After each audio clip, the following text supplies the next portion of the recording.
Oh, Reconnection. Reconnection successful, apparently. I believe it when I see it. Oh my gosh. Really? It's just done it automatically. I'd be amazed if it actually still goes to like YouTube. Because I thought there was like maybe a minute cut out where it'll like protect your stream for like 30 seconds or a minute. There is something like that. There is some sort of backstop, but I'd be amazed if it's still. It still looks like it's streaming. We'll just give it a minute, see if it settles down. I'll log back into the chat.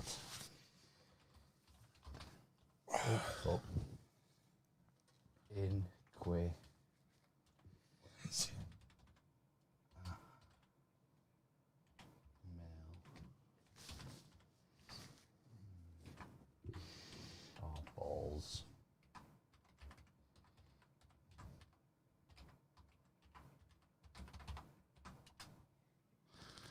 It's looking, oh yeah, stream health excellent now. Stream health. So what I'll do is I'll just go to YouTube, check it, and see if it's actually coming through.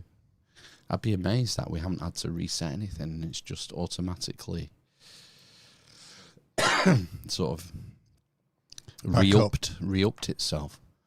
Live. Oh look, you see, it's put the old thumbnail in with the Restream logo on there. So it stopped the previous, started the next. Yeah, it looks like it. Yeah. Let's put this on that we haven't had to reset anything and it's just automatically. Wow, that's amazing. I didn't know YouTube could do that. Probably new. I've just burped down the microphone, so I hope everybody's been enjoying that. Yeah, because it's been years since we've had the internet drop out like that. So, so I don't know what we'll do. I guess we'll just carry on from where we were, and that's just the way it is. It's bloody nice that. It's been since last time I was here since I've had it. God, I only had one sip, and then the internet, and then I was drunk. Shit the bed. So, it's so good. It is. I mean, forever in your debt for introducing me to the Chocomel. Cracking experience, man. Yeah, it's basically an upmarket Baileys, isn't it? It's fruitier because of the rum. Yeah, it's more subtle. It's more enjoyable. It's less like surface. There are things to enjoy, like a wine connoisseur might. Yes, it's a level above a Baileys, I would say, and it's probably a lot more alcohol. Yeah, I'm gonna say, and then later on you're a level below. You would be on Baileys. You ever drink Baileys from a shoe? I got a mangina. So, where were we before we were really We were drinking interrupted? Chocomel. Right. We were drinking Chocomel and... carry on with that. Cheers, sir. Come on. Cheers, cheers, cheers, cheers. There we go. Thank you. So, yeah, chocolate for breakfast day. It's Easter day. I was saying, like, I started the day off at church, went to 9:30 service, Easter service at my local church, which is attached to the school that my kids go to. What denomination is that then? Catholic. Catholic. And I've been basically getting gradually less pious as the day has gone on, to full-on fruity pirate vibes right now. Yep. So the Kraken has been released. Yeah. We've got a new priest at our church, right? You're looking like he's around here. We've got a new priest just behind you. And one thing I've noticed about him is that he uses the word mysteries more, very often in his services. He talks about the mystery of faith, the mystery of the resurrection, the mystery of the nativity. He uses that word, which I like, because it is a mystery. It is a mystery. All of these things, because we're not there. We're not witnesses. We can't get a witness. We learn these stories throughout our lives, and they have a mysterious aura around them, whether it be the Greek pantheon, the Greek myths, whether it be the myths of Troy or the Persians, or wherever you want to go in the world, maybe the Far East, Buddha. The myths of Buddha. Was he even a real guy? Was he even a real guy? I don't know. It's a mystery. So, well, that's the thing, isn't it? It's that a mystery is almost, despite the etymology, meaning something that's closed or that you need initiating to understand. Yeah. musterion. That it's kind of were really to modern people, and I think probably to ancients as well, it means to us that gap in our understanding where the supernatural has to enter, whatever the supernatural is. I've just realised you've got a C-3PO butter. Hey, look at that little fat. It's Chi-3PO. I'm putting that back now. It's all right. Don't ever do a job like that ever again. One of our listeners sent it. He had that 3D printed and sent it to us. G3PO. Yeah, it's where we focus our chi for our listeners. Wicked. So yeah, it's that. I aim for the prostate. It's a bit jaggedy for that. So sorry for interrupting. What are you saying? That's it. No. It's a bit like it's this gap. You know, the mystery is... it's a knowledge gap. It's a knowledge gap, and we insert our imagination into that gap. If you love Roman history, like I had a period like 10 years ago where I was obsessed with Roman history, and you start reading about different emperors, and before long you come across the Eleusinian mysteries, and all these important fuckers used to go to Eleusis and were initiated.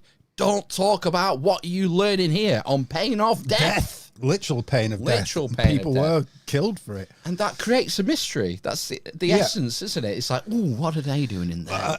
I think the reason for that is, one, what you just said. Oh, what's that? It gets people excited. A mystery is an initiatory thing in that we're not going to tell you everything. However, there is a mystery here to be solved, and more often than not there is. Yeah. And that gap in knowledge that, I could find this thing out, that the answer's just round the corner kind of an idea that many of us myth hunters will have. You know, I've got this idea that it might be about this. If I read enough books, I might get to the bottom of it. Yeah. And you might well. As we'll show you later on about Easter. Palm Sunday. And that gets hilarious. Well, again, there's something fundamental in the human psyche. Even if you look at pop culture today, look at what's the most popular podcast genre? True crime. Is it? So we've got a mystery. And they're walking you through the story, giving you clues. Can you figure out who did it? Was it him? Do you remember years ago on Netflix, there was a show called Making a Murderer, right? Which was a true crime documentary, and it was a massive hit. We have all these shows like CSI, Crime Scene Investigation, murder mysteries, Poirot, Miss Marple. They're a staple, aren't they? Yeah. Yeah, there's something about that genre that fulfills a need in our psyche, I would suggest. Yes, it's that thrill of the chase. Yeah, and can I figure something out? Because there's something rewarding. Well, they give you clues in those CSI kind of things. They give you, if it's well written, they'll give you clues throughout that by the end you can figure it out for yourself. Sherlock Holmes? Sherlock Holmes. Well, yeah. So, how does this relate to Easter? The Easter mysteries, do you think? Doesn't. Do you not think there's a mystery around Easter? Just being Come a on, dick. Ryan. Yeah, I mean, there's a lot. I mean, the mystery of Easter's one of the most difficult mysteries to figure out in Christianity, full stop. Look, there's obviously a seasonal thing going on here. There's obviously a calendrical thing. For much of an extent, you could swap Christmas and Easter round. Really, Easter's the new year, but so is Christmas. It just depends when you're measuring the new year from. Christmas, because for 3 days, the sun doesn't really move very far in the sky, set to die for 3 days, and then on the 25th of December, the sun starts moving again. After the night before, the 3 stars of Orion's belt, who are the 3 kings, have lined up with Sirius, the dog star, in the east. Again, we've got this east star, this eastern star, Easter, estrogen, Esther, Ishtar, all these, all these words that go back, they really go back to the feminine. And I think that's because Ishtar is Venus. Venus is the morning star. The morning star comes up at dawn, just before dawn. It guides in that the sun. What's happening at dawn? Well, we're equal day, equal night. What happens in spring? At the spring equinox, it's equal day, equal night. So just now, Venus was just above the setting sun. Oh, So really? it's the evening The star. evening star. tonight. Yeah, Vesper. So you get Lucifer in the morning Yeah. and Vesper in the evening. Cool. Yeah. And it's interesting that you reeled off those Easter similar sounding words like Ishtar and you went feminine. And I think the first thing that twigged in my head was, well, what do we associate Easter with to the 21st century? The egg. Eggs and bunny rabbits. Do you know about the bunny rabbit? The bunny rabbit's an easy one. So the egg is the moon. Obviously, Easter's just begun on the first full moon after the equinox. Yep. So the egg is the moon. It's the full moon. It's the generative, gestative kind of information that's passed from the moon into biology.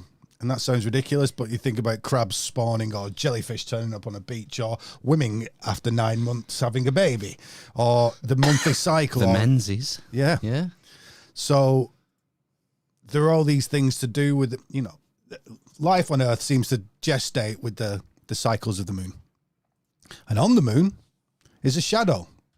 When you look at the moon, there's shiny bits and there's dark bits.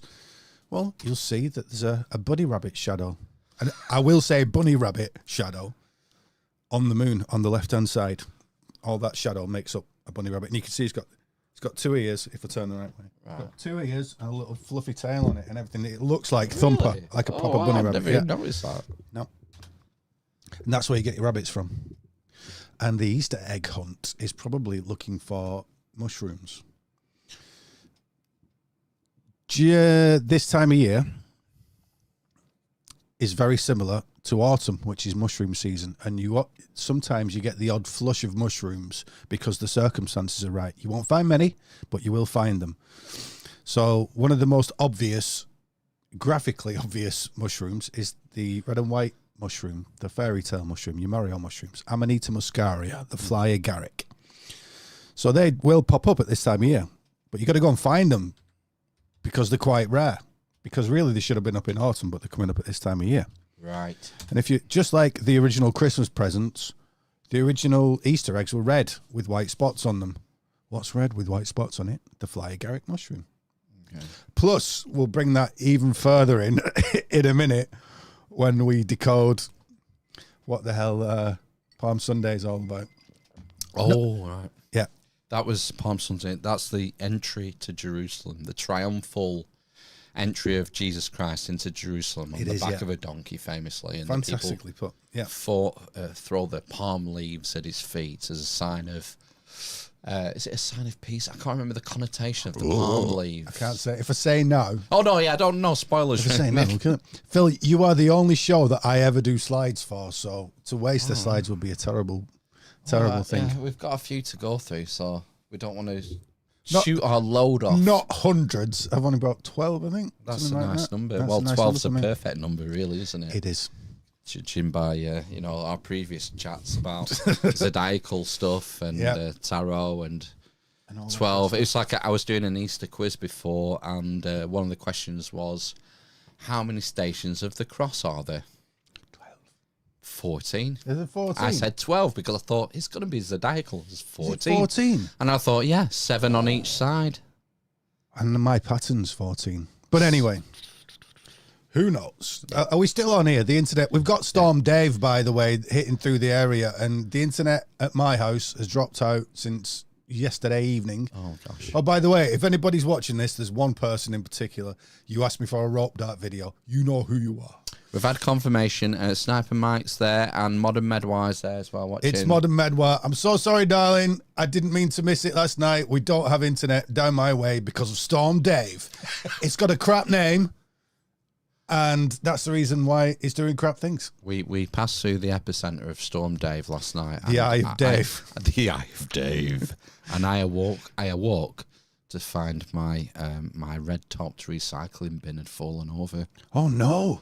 Yeah. Did you call the council? We made it. We made it through. Did you make it through? Yeah. We survived. Like, if I could just move my arm. Oh, my gosh. So, I mean, is it worth? Should we go to slides now? Should we start Yeah, telling let's the just story? I spaff say, the wait, I loads. don't know. I have no idea what you're going to talk about. You're going to talk over me I didn't anyway, even. so it'll be fine. I've not looked at these yet, but I'm interested to see what you're bringing. What you? Oh my gosh! Back to the pillars. I know this is your stones that you found, right? Stones, isn't it? Yeah. The Templar-esque, early Christian. Confirmed Templar now. Oh, right. So are these 14th century? It boggles the mind, mate. So we've got. So there's a reservoir just in front of where these are, Rivington Reservoir, and then you got this little pubby place with a bowling green, very nice, been there a long time. And then behind that you got this church. Now in 1925, that reservoir was originally flooded, having been a chapel there before. So literally, 3-4 minutes walk from the spot that they currently are was where this chapel was. Brought down 1925 because of the reservoir. Right. And because there were several things on that land, and they seemed to like to memorialise things, this Anderton family, or the other families that were also on this land. And so we've got, the chapel was first built in very early 1300s, or not even built necessarily, but we have the first records of it very early 1300s. Okay. So we're talking, nearly 1,000 years old now. Yeah. And then it seems to me as if we've got several waves of new artwork being put into this chapel. We've got the year 1603 on there. There's also evidence that one of the pillars has a Leo major on there and a little pussycat just above him, and I think that's supposed to be Leo minor. Okay. They're in the exact right places they would be for the constellations. So that would date it again, because those aren't the Ptolemaic constellations, the original 88. There were some new ones added in the mid to late 1600s, so that would date it somewhat as well. But has that guy esoteric knowledge? Yeah. Do you know what I mean? There's a few French guys in the 16th, 17th centuries, aren't there, who were redescribing the constellations, and there are theories that they knew constellations from Ptolemy in the 2nd century. Yeah. Or maybe they had knowledge about constellations. So they're talking about constellations in the southern sky and all the rest of it, and constellations that aren't even probably visible at their time. Yeah. That they have records of. So it assumes that they had sources that have been lost to us, possibly. Well, also that, with Napoleon going into Egypt and everything going on at that time, the French are actually finding a lot of this information that the Templars had previously brought back. Similar stuff, they're getting it from similar places. Yeah. And I think they're claiming it for themselves, like the meter, and we'll prove the meter was stolen later today. Yeah, in the most bizarre place that you could think of. So the earliest stones that I can find at this site, one of them says, I did a video on this last week. I did a little visit up there. Non nobis domine and gloriam. I forget the whole thing, but it's the Templar war cry. It's not for me, Lord. The glory is for you. Wow. So it's got it inscribed on there, and so many of the Templary looking things on there. It's Templar. And the timing is perfect if you're saying early 1300s. Exactly. They've just been disbanded. They can roam freely around England because we don't have that kind of pressure here from the papacy. True. And a lot of them joined the Knights Hospitaller, but a lot of them would have gone about the way. However, there are many things down south that have got the word temple attached to them. Temple Hill, the area temple in central London next to the Temple Bar, yeah. Yeah. I used to go, they got a great sushi restaurant down there. I used to go down on a Sunday. Every Sunday, I'm just going to go one down Temple, go get some sushi. And you get it in Surrey and southeast and the northeast as well. There's quite a lot of Templar presence around York, but not in the northwest. Not really. They had it was mostly they had holdings and they owned land over here and things like that. Okay. But again, this set of pillars is so esoteric that screams Templar. It screams Templar, and the Sator Square is also called the Templar Square. Yeah. There was a guy in the 1950s, famous historian, who'd been up and looked at these and had his photos taken, and he was saying, "Oh yeah, probably Templar." So it's been spoken of since before I got here, but It shouldn't be controversial, you know. I don't think it is now that because I don't think anybody else has ever seen that non nobis domine. I don't even know what it was, and so I started trying to translate it, and I just typed in the first few letters, and then Google did its thing and was like, "Oh, the Templar." I'm like, get fucked. Yeah. So this pillar that we can see before our very eyes, you can't quite see, but on the left there's a Pythagorean tetractys upside down. That's like the snooker ball, you know, snooker when you balls. rack up a set of snooker balls. Yep. Yep. And that teaches this ancient mystery tradition. You got a Leo the lion holding a ring of the zodiac above his mouth. Wow. There's another thing. And then you've got below this, we have the miracle of the miraculous catch of fish. Zombie Jesus just came back. He did the old stone rolling. I don't mean any diss to anybody. The stone's rolled away. He's gone and done his thing. People have poked their fingers through his hands, and he's gone down to the beach at Galilee. Got his beer and that. He's just chilling out, and he sees Peter and everybody else in a boat fishing. And Peter's obviously, everyone on the boat's fishing is pretty depressed because the boss just died a couple of days ago. And so Jesus is stood on the shore and he says, "Cast your nets out to the right." And he's like, "What?" He says, "Have you caught any fish?" "No." "Cast your nets out to the right." So he's like, "Okay, weirdo, let's just do it." So, you know, he'll go away. So they chuck the nets out to the right and get this massive catch of fish that they can't quite get back onto the ship.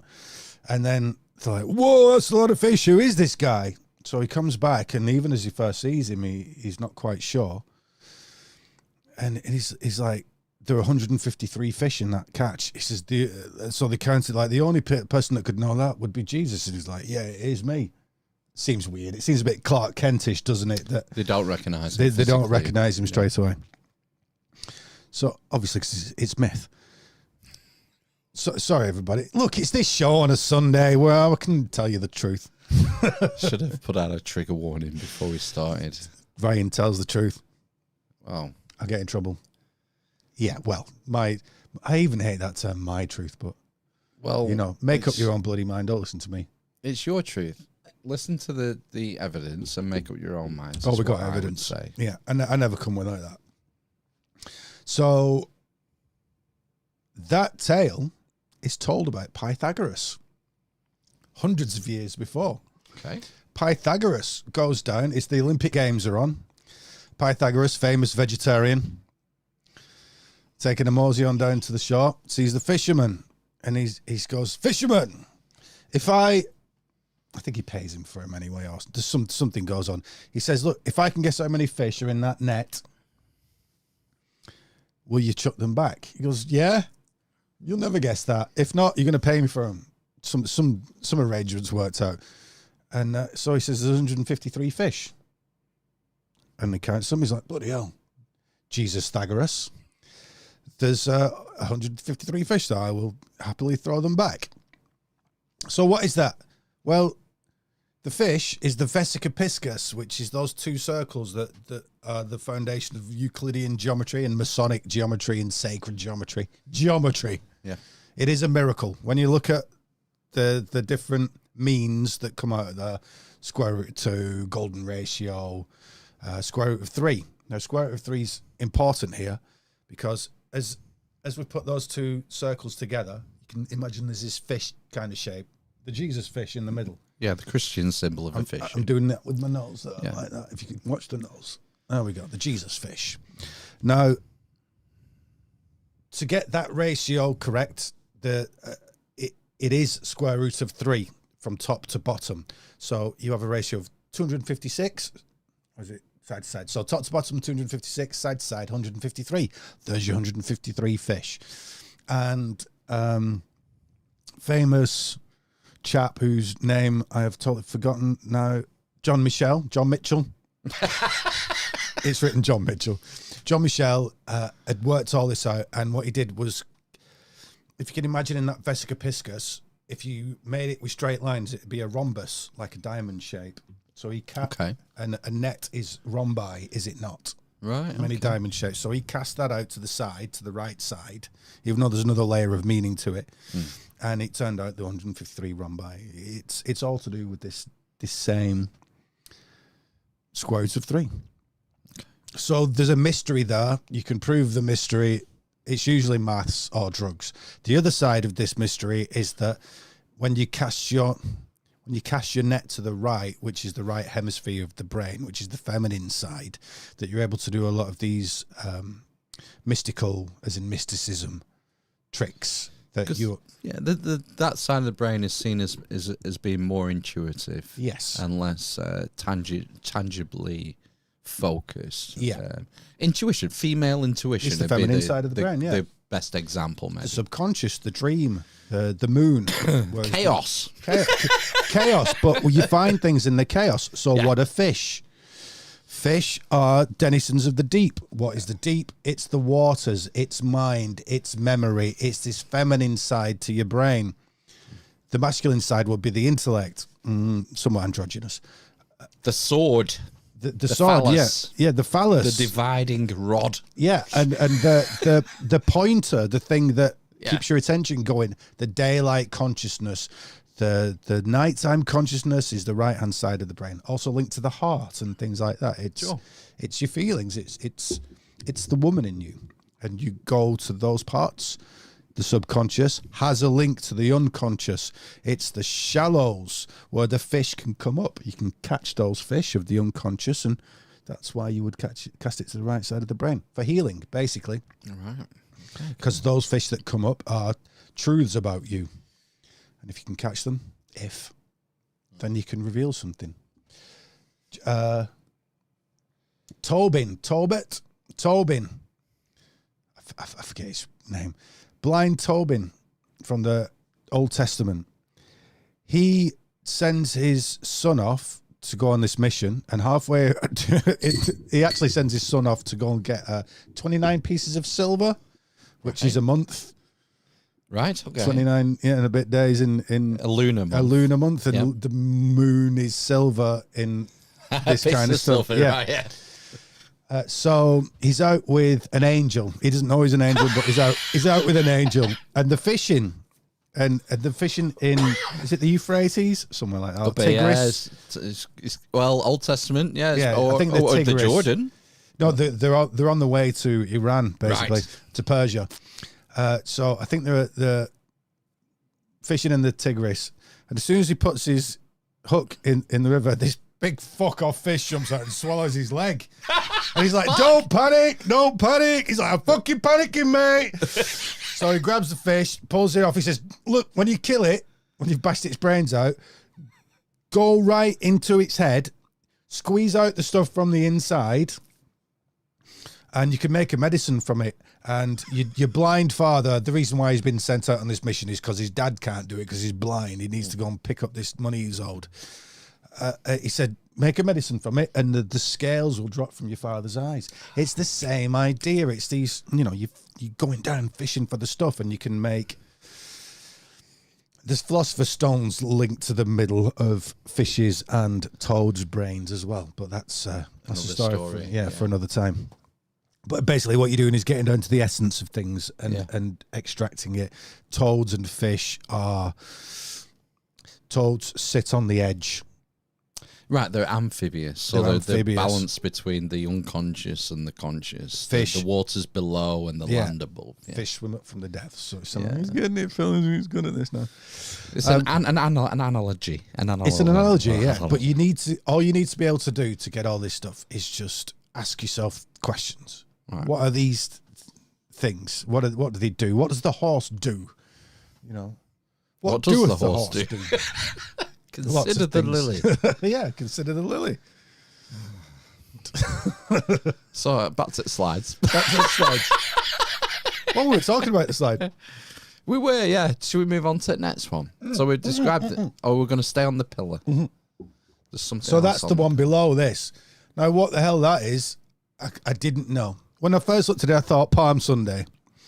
And then I was like, I don't really know, because it looks like there's a fella on a horse. You can't see the fella. He's been demolished with the rest of the pillar. Yep.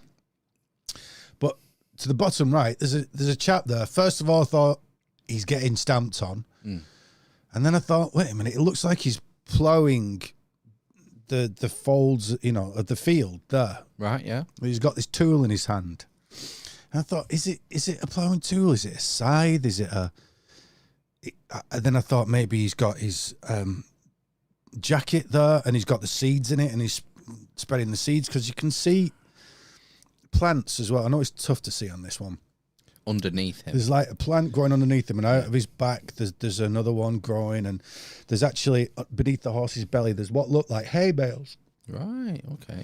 So I was like, is it agricultural? Everywhere else on these pillars it's got Saturn all over it. So I'm like, maybe it's a Saturn scene where you got like the ploughing, the sowing, the reaping, all the seasons in one. And I'm like, I still don't know. I give up. And I just left it, and it was like one of the few things on these pillars that I wasn't bothered about. And then an Australian came along. Not Dan. Dane. And he goes, it's fucking... I don't know why Call that a knife? He goes, that's not a donkey. That's an ass. That's an ass. So he says basically it is Palm Sunday. I'm like, dude, you're not that deep into this side of stuff. And he went, right. I went and got a picture of Palm Sunday and showed that they're not just throwing palms down for the donkey to walk on. They're throwing down the clothes as well. Ooh. I'm like, mate, you are a freaking genius. Hats off to you. Let's fucking go. Right. So over the next couple of weeks, and most of it happened instantly, I decoded Palm Sunday because it was on these pillars and it was worth doing. By the way, I've not got it in for Christianity. It just so happens that we live in that culture. It's all here. I'd be decoding other things, and I do decode other things. If you were living in Iran, you'd be decoding Islam. I would. I do decode Islam in this anyway, in another slide. Okay. So we'll see. So let's see what's next. Oh, right, okay. So let's go back one. Whoa, let's do you know that? I know he's just twitching to do it. Do you know the story of Palm Sunday, of the triumphal entry into Jerusalem? Only vaguely. I mean, we only need to do it vaguely. Well, the story is that Jesus rides an ass into Jerusalem, and it's seen as a victorious entry. The people of Jerusalem are waiting for a new Messiah. So what actually happened on that part is that in Zechariah, in the Old Testament, it said that a guy on a donkey, on an ass, and its colt will enter into the gates of Jerusalem. So that was a clue for me, a big clue. And I thought, okay, well, I'll tell the story, and then we'll discuss what's going on. So Jesus, it has, it's about to be the last week of his life, the one that's just went in our true calendar. So it's Palm Sunday, and as he's going into town, he stops off at a village called Bethphage. Bet is house in... House of, yeah. Yeah. And phage, it doesn't really mean much in Hebrew. It kind of means unripe figs. But I also see Greek there as well, as in eat, to eat. So he's in this village called the House of Unripe Figs. And as he's going through, they're like, oh, we're coming up to Jerusalem. There's only a few of them there, the disciples. And he says to one of them, just over there are 2 donkeys tied up to a manger. Go on, untie them. Bring them to me. If the guy stops you whose donkeys they are, just tell him it's for your Lord, and he'll know who I am. And I don't know why he would know who he was. He'll know who I am. He's basically stolen these donkeys.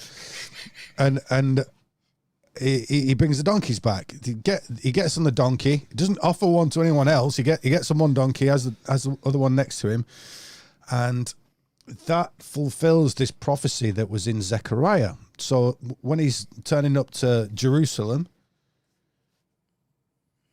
the people all come out and they start throwing palm fronds down and throwing the jackets down so the donkey doesn't have to step on the ground. So holy. He enters Jerusalem and turns around to one of his disciples and says, after all that, guys, I'm not long for this world, because it's his last week now. He knows it because he's Jesus. His mates don't know it, though. So they're like, Jesus, don't be talking like that, mate. Come on, dude. Let us go for a drink and everything will be right. You're the Messiah, aren't you? You're the guy. Go and have a word with your dad. He'll sort you out. So he's like, I don't know, the guys, I don't know. So he's obviously a bit melancholy. And then next thing that happens is the ruckus in the temple when they're doing all the money changes. Flipping the tables. Yeah, and so he scourges them with a whip and, gets badass.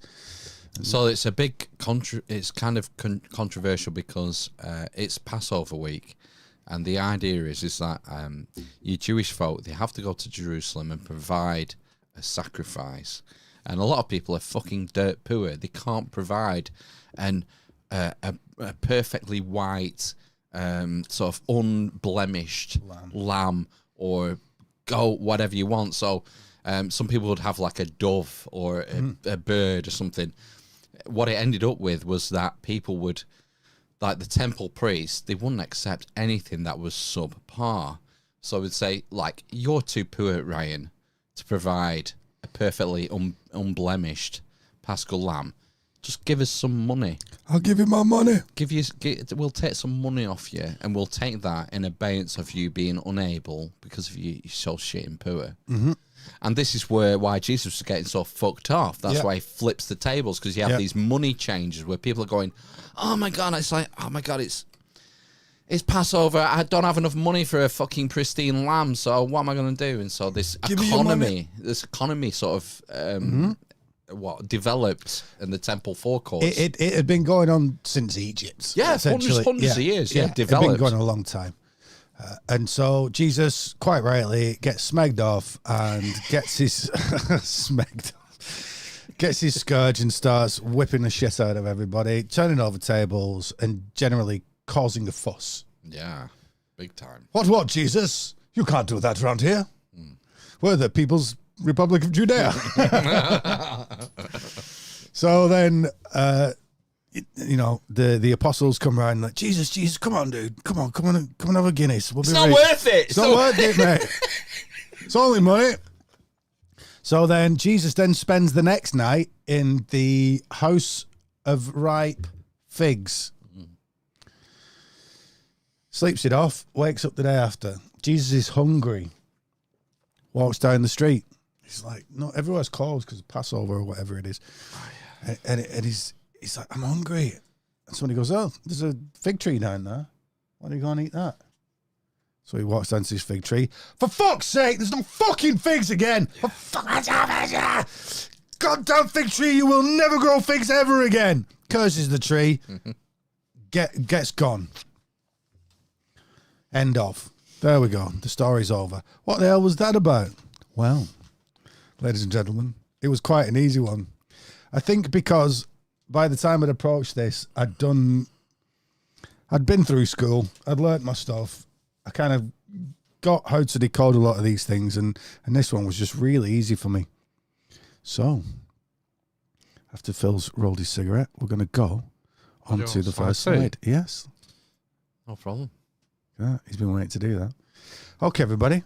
That is the sky in 33 AD. Oh, wow. I love shit like this. Yes. So you use, is it stellarium or something Yeah, to go back in time? Yeah, I've gone back in time. I might have to blow it up some more, maybe, and I can move around it, maybe. Well, the next slide will be closer. Is it blown up? Yeah. So balls. You don't need to worry about that. Reset transform controller. Yeah, I can't see it. There it is. So it's still too big. Yeah, you're fine. Unless it'll. There we go. You got it? Yeah, it's close enough. Close enough. So wow. There's the sky. Now, Jesus is the Son. He's the Son of God. And for most of his story, he's fulfilling what the Son does. However, he's got 7 days left to live.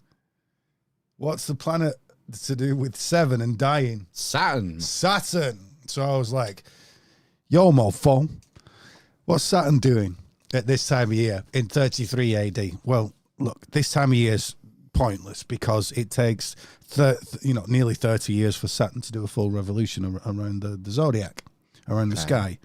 So it's actually 29 and a half years sidereal. So I went and found Saturn. Lo and behold, Saturn is in pretty much the same place as the Sun is. Okay. Oh, right. It doesn't matter too much. West. We're looking west there. Saturn's in the middle of the picture here. Yeah. So it doesn't matter too much, but this is what's going on.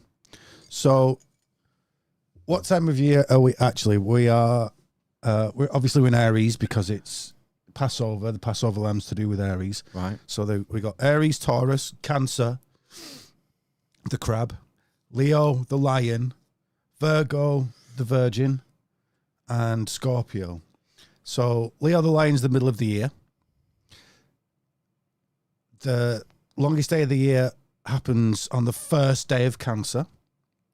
Leo the lion's the longest day, the hottest time of the year. Virgo is when you kind of get all the fruits in and get the harvest in, harvest time. Yeah. And Scorpio is when the sun dies. The scorpion's the thing that kills the sun off in that early autumn, and then actually dies through the next few zodiac signs. Right? Okay.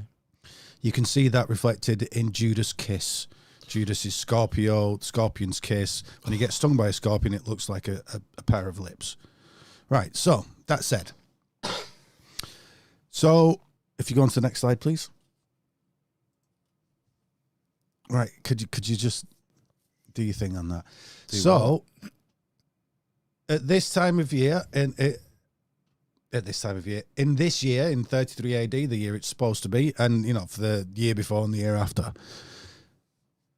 Saturn is in the constellation of Cancer. Right. It's literally passing through Cancer. And I'm like, hang on a minute, if he's passing through Cancer, perhaps this is the village of the house of unripe figs. Okay? That he's passing through. Because he's about to pass through to Judea, to Jerusalem, which, do you know what the symbol of Jerusalem is? The lion. The lion. The Lion of Judah. Exactly. So that'll be the next one. Right. So I'm like, okay, let's have a look. So I looked and I'm like, hang on a minute, are there any donkey stars? Lo and behold, if you imagine the 2 claws of Cancer, and then you'd have like the 2 shoulders where it attaches to the body, those are called the donkey stars. Really? Wow. There's not only 2 donkeys, but one is a full grown and one is a colt. Oh, no. Right? Wow. And if we remember, those 2 donkeys were tied up to a manger. Between these 2 stars is the beehive cluster, which was also known as the manger. Okay. So that is 100% older than the Bible. And isn't Cancer often known as like the Ark? The Ark? Yeah. I haven't heard it put as the Ark. We'll have to talk about this later then. Okay. I know there's a couple, the Argo's something of an Argo? ark. Yeah. Argo, as in Cancer? Argo's beneath Cancer. Argo is Cancer. Argo is Cancer. Like, Cancer is the Ark, like the Argonauts. Cancer is the sign. It's the big There is an wrapping actual- round. Okay, we'll look at this later, but I'm going to have to you're pull out. derailing my... Sorry. I'll pull out Behold Jerusalem. Yeah, well, later. there is actually an Argo constellation as well. But is that not Southern Hemisphere? It is, yeah. But Yeah, this is it northern. pokes up the north, though. Right. Okay. You can see it from up here. Where's He Larry knows his Cypress? shit, Phil, doesn't he? Where's It's Larry an Argo Cypress when you Southern need him? constellation. That's fantastic. No, really good stuff. It is, though. Pegasus seems to be the ark being built, and Argo seems to be ark doing its thing. But anyway. Yeah. So there you go. So this is the house of unripe figs. And I'm like, well, wait a minute. If this is Cancer, then we're going through to Leo, and then we're going through to Virgo. It would be like unripe, ripening, Harvest. ripe figs. Yeah. And then cut them down. And then after that, in Scorpio, the next one on, you would be like, they're dead. They're dead now because the year's ending. So we've got these, it's all building up now. The cycle. Yeah. We got the cycle. So, if you see, I've actually written that. The donkey stars refer to two specific stars. Asclepius, as in the ass. Yeah. But I think it actually means claw. It comes from Latin claw, I think. Can't remember. I know it certainly is claw in the Arabic, which, you know, most star names are named after the Arabic names. And yeah, then you got the BI cluster, also known as the manger or crib. Right. And don't forget there's a crib next to when Jesus is born as well. So I'll have to look into that further as well. That's cool. I never knew that those arms of cancer were like donkey stars. I didn't know either. It was just cool. I'm just used to being able to look these things up, and it was literally the first thing that I looked up. Yeah. So, have those two donkey stars been in any other myth? Yes. The myth of Bacchus or Dionysus and Silenus. Forget how to pronounce his name. So Bacchus is the big chubby guy there. You can see him riding a donkey. This is from the Disney film. What's the one where Mickey Mouse is doing? Fantasia. And Silenus is the little. God, who'd have thought Walt Disney was into like occult shit? Oh, man? just a little bit. He clearly knew his stuff, though. Oh, he had people around him that knew, enough. So Silenus is a satyr, basically, who were drunk Dionysian tutor gods, rapists, the weird sexual.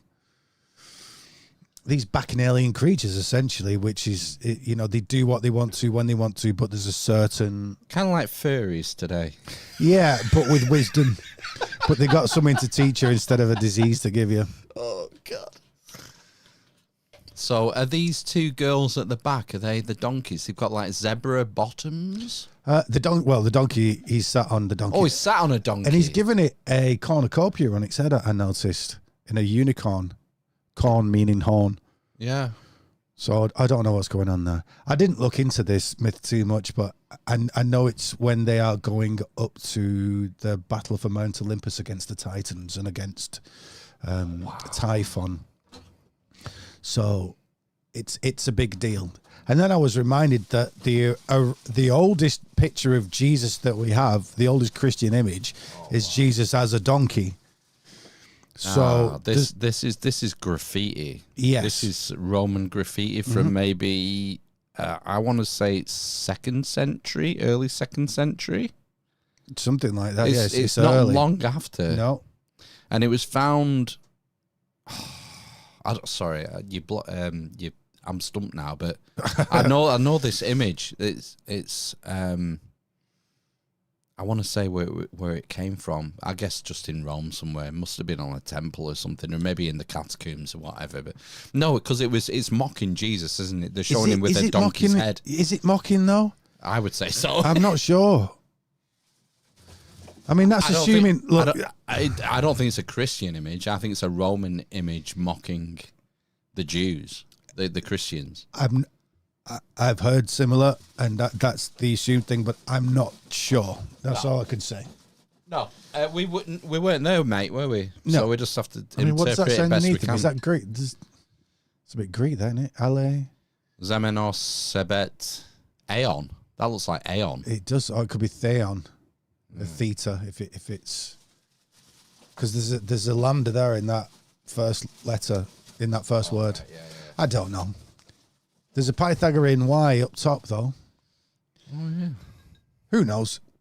But it just reminded me that the donkey's wrapped up with the Jesus thing. What is the donkey? Well, much like Bacchus would have been, it's an ass. He was, well, are you a donkey? It's still a cuss for people that are sluggish and animalistic and stubborn and thinking with the dick, and you know what I mean? It's Asclepius as well, isn't it? The myth of Asclepius from Greek. Please tell me I really don't know that one. The way he gets it is very Asclepian in a minute, by the way. He gets his head turned into a donkey. Does he? Shakespeare copied it for one of his. Is it Midsummer Night's Dream? Oh yeah. He copied it as well from the Greek. No. Tell me. Oh, that's it. That's all. Is that I'm all not you an know? expert. Yeah, I didn't know. Google it, man. I will, I'm because not a fucking encyclopedia. Asclepius comes up in a bit. Oh, really? One of his minions. Oh, So basically, these are two drunk idiots, and behind Bacchus. Oh, we can look on the next image if you don't mind. oh, we might as well.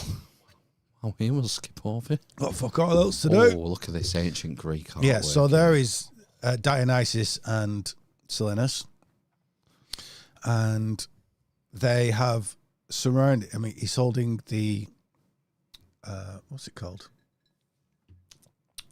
What's his staff called? Thyrsus. All right, yeah. And that's got these heart shapes on it. Those heart shapes appear on those pillars, and they are either the seed of a plant that's gone extinct, or they are another version of these ivy leaves, which was said to hide the vine of the wine plant of the grape. Okay. But they're not. They are mushrooms. If you look at them, they are mushroom shaped. The fig is mushroom shape. And when I put this particular image up there because it shows Silenus and Dionysus with this shape, but you can find lots of other Dionysian images that it's just so obviously a mushroom and not grapes or grape leaves. We'll see why that's true in a moment. So why asses and donkeys? Because they're kind of drunk idiots. The personality is that of a drunk idiot. Yeah. If you get me. Yeah. You fucking ass. And you know, sound like hiccuping. Football. When I used to go and watch football, like if there was a player who had a shit first touch, he could fall over the ball. Is a donkey. Yeah. We still use it. Yeah. Americans use ass all the time. So next image, please. And don't forget Adam and Eve, and we've just talked about figs and fig leaves and all this stuff with the house of right figs, the house of unripe figs, and then Jesus went and cursed. So now, why would they throw down the palm fronds and the cloaks? Well, so that the ass didn't walk on the ground. What is the ass? It's in the psyche, it would be that part of you that's stubborn, that wants to get drunk. It's basically your animal self. Mm-hmm. And Jesus being one that kind of brings himself down to other people's levels, and then, you know, he hangs out with the prostitutes and the pimps. Lepers, yeah. So it's this similar thing, and you know, you'll see it in alchemy where it's a dragon, or it can be a serpent or something like that. It might be a lion in other arts, but you basically got to tame your lower self. So he's able to ride in triumphant on his lower self. So we have children everywhere. It's children throwing down the palm fronds. It's children throwing down the coats. Little tiny kids. So let's break down the palm tree first. So palm trees, quite tall, aren't they? Yeah. Difficult to climb up. There's no lower branches or anything like that. There are techniques to do it. We see people with ropes around it, and then Sure. There's all kinds of things you can do. You get paid very well in countries with palm trees to look after them, because those palms actually grow out in rings, horizontal rings. And if they've not been kept well, that ring can collapse when you're cutting the ring off and crush you against the palm tree. Stop your breathing. Lots of people die every year from doing this. Really? I never knew that. I didn't know this either. So the reason why that needs to be done all the time is because these are arid countries where the palm tree grows. All that dry stuff sets on fire. Palm tree goes up. Next palm tree goes up. All the palm trees have gone up. Yeah. So because of this reason, palm trees are uniquely equipped. They actually have buds always in stasis in the trunk. So if you get this conflagration for the palm tree, everything gets burned down. It's called ceratinosis, something like that. Which is in the forest. There are certain pine cones that only open once the fires rage through. It literally takes the fire to open that, seeds drop out. Yep. We've got this refertilized ground from all the ash. Wow. And then everything grows out. So the same with the palm tree. Fire comes through, they got all these buds ready. So the second it all burns off, the life comes back. Like a sprinkler system. Like a phoenix. What's the name of the palm tree in Latin? I've no idea. Phoenix. Wow. So there's another layer going on here. Okay. Well, I mean, that just ties into the resurrection, doesn't it? Ties into the resurrection perfectly. Yeah. We're going to go one further now. So on a lot of these old images, I couldn't find the image I wanted to show. I've got it in my book, but I've recolored it because the book's mostly in purple and blue for aesthetic reasons. Okay. However, I found another image that was the best image on this I ever found. So that's cool. But I have to fill you in on the palm tree stuff. On a lot of these images, the palm tree is drawn as many tree of life are as a spine with the brain at the top. And you can see that particularly from a palm tree because you got no branches lower down. It's just suddenly this canopy at the top. Right. So, there we go. So I want to show you that Jesus, hence the title of the video, has a flying donkey. Okay, it flies. You can see that it's flying. It's not some mistake that the artists have made. I must have found 30 of these. Yeah. You know, might have drawn it subtly, so you'd have to look twice, which is the sign of a good artist. Like that one in the center, you'd have to look twice. But the one on the right, yeah, it's in midair. that's a flying donkey. Okay. So some of the palm trees I found as well. The psychedelic portals. They're not even. It'd be like blue, green, yellow, red. This one particularly that I found. Okay, it's good, isn't it? Where are these from? Because I mean, this one here There are orthodox. looks quite modern. Yeah, that's a repaint. Right. But This looks quite old. Yeah, so I couldn't tell you the years, but that's No. Orthodox Greek. You can see because of the Greek writing at the top. Yes. I think the one on the right's you're getting towards Russia there. That does look Eastern with the border. The border Yeah. looks more. Yeah. Yeah, I again, Constantinople, maybe. Yeah. Or I East, care further less east. about set and setting. The set and setting and the time of production is important to me because I might be tracking these things back. Yeah. But essentially, the history of these things is less interesting to me than the mysteries themselves. I see. I like the context. I like context. I have to have the context in order for me to know what I'm doing, and I know right. that, Yeah. you know. Of course. Yeah. However, for me, I'm able to spot the artwork. I understand the movements and things like that, so it's less of a concern for me. Yeah. Fair enough. Yeah. So we've got this flying donkey. Why is he a flying donkey? Jesus and his flying donkey. Jesus, flying donkey! I didn't learn this at school. So you better not learn this at school. So we've mentioned these children. We got the palms, we got the flying donkey, and we've got this tree that combusts and brings itself back to life. The which palm is tree, literally called Phoenix. And I've just said that it's the spine to the brain.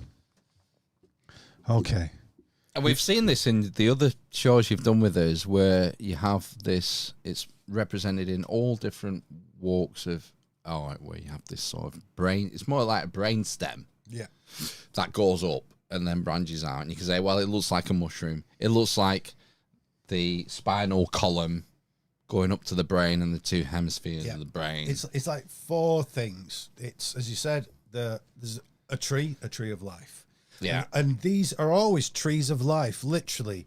So the fig tree and the date palm over there, when there's no food, the date palm, you can get fat from it, palm oil, and there's lots of things you can gather from that tree. Obviously, you can burn it, you can build from it. It's a tree of life for the local people. It's always true. It was the oak in England for the Druids. Right, yeah. Yggdrasil. Yggdrasil. For the Vikings. Which to do with egg. That wasn't that an ash? I think that was an ash tree. So they're these really useful And trees for you. Didn't Odin end up getting nailed to it? To it, upside down for 9 nights. While he did the fish thing, he was looking for fish. He caught the runes. Yeah. And he had to give up an eye for it. Which is, anyway. This is a sidetrack. This is a sidetrack. It's a side eye. So, if we could go on to the next image, please. Next one, number 7. Right. Oh, we've got a little... Who else has a flying donkey or flying similar things? All right, so we're talking about Satan Claus here with Rudolph, are we? Well, like, Jesus could die Is that at a bit of a Christmas. stretch? He might die at Easter, but he could die at Christmas as well. You could do it. You could change either of those calendrical times. Well, if you compare him with the sun, Yeah. take that analogy of the Son of God, the Son God. Well, the Son dies December 23rd for 3 days. Well, it also dies on the day before the spring equinox as well. How do you mean? Because because then we're about to go on with the full part of the year. So that was the old part of the year. Oh, right. So if you start your year Depends what in it's at, spring, yeah. which we did, by the way, Yeah. hundreds of years ago, New Year's Day was in March, Yeah. in like medieval shit times. Yeah. It's quite a recent change that we Well, have New hence Year's Day. April January Fools the 1st. and that stuff, Yeah. which is like, yeah. Yeah. So you can change Saturn, Father Christmas, and Jesus round at that time of year in December. What do the reindeer love, and why reindeer, and why deer in general? Deer were also a symbol of the mushroom in this country and around Europe, just the normal deer, because they got red backs with white spots on them. Right. Yeah. And the why not? reindeer, the same reason why the reindeer flies this fly agaric mushroom. I think that actually has a fly on it, does it? It's a little black. Yeah, dot there. the big mushroom picture does Yeah, that's to funny. me. Yeah. I didn't notice that. So who do we have on the right? We have the miraculous night flight of Muhammad, who goes from Egypt to Mecca, which, funnily enough, is pretty much the same journey that the Phoenix makes. He goes from somewhere in Arabia to Heliopolis. What do you mean the Phoenix? The Phoenix. The Phoenix from where? From Egypt. From what store? From what tradition? So, well, I'll go into the Phoenix. Now you've said that, I'll go into the Phoenix tradition. Oh, I don't want to derail you. Stay on this. We'll come to it No, when we it's get to all the it. same thing. But Okay. I'll tell you, we'll wait a minute, and then we'll go into the Phoenix thing. So all I want to show in this is that whenever you get a shamanic steed, which is the vehicle by which the shaman or magician or whatever you want to call them travels by, is iconographically, if not actually, the mushroom. I say iconographically rather than actually because this thing looks pretty. It could be a placeholder for any psychedelic drugs. It's just that's the one that you know about. That's the pretty The one. recognizable Yeah, exactly. one. Yeah. The placeholder. Yeah. For psychedelics. So Got you. lightning. I've put Al-Barak lightning. Al-Barak is the name of the creature that he travels on. It means lightning. Really? Yes. So you get it's the lightning mushroom. Thor's hammer is that mushroom. Thor's lightning thunder hammer. Odin's horse. Probably called Ding Yang. Something like that. I can't remember his name. Ingmir? Oh, is that his lance? Mingnir? Oh, fuck knows. So we got this.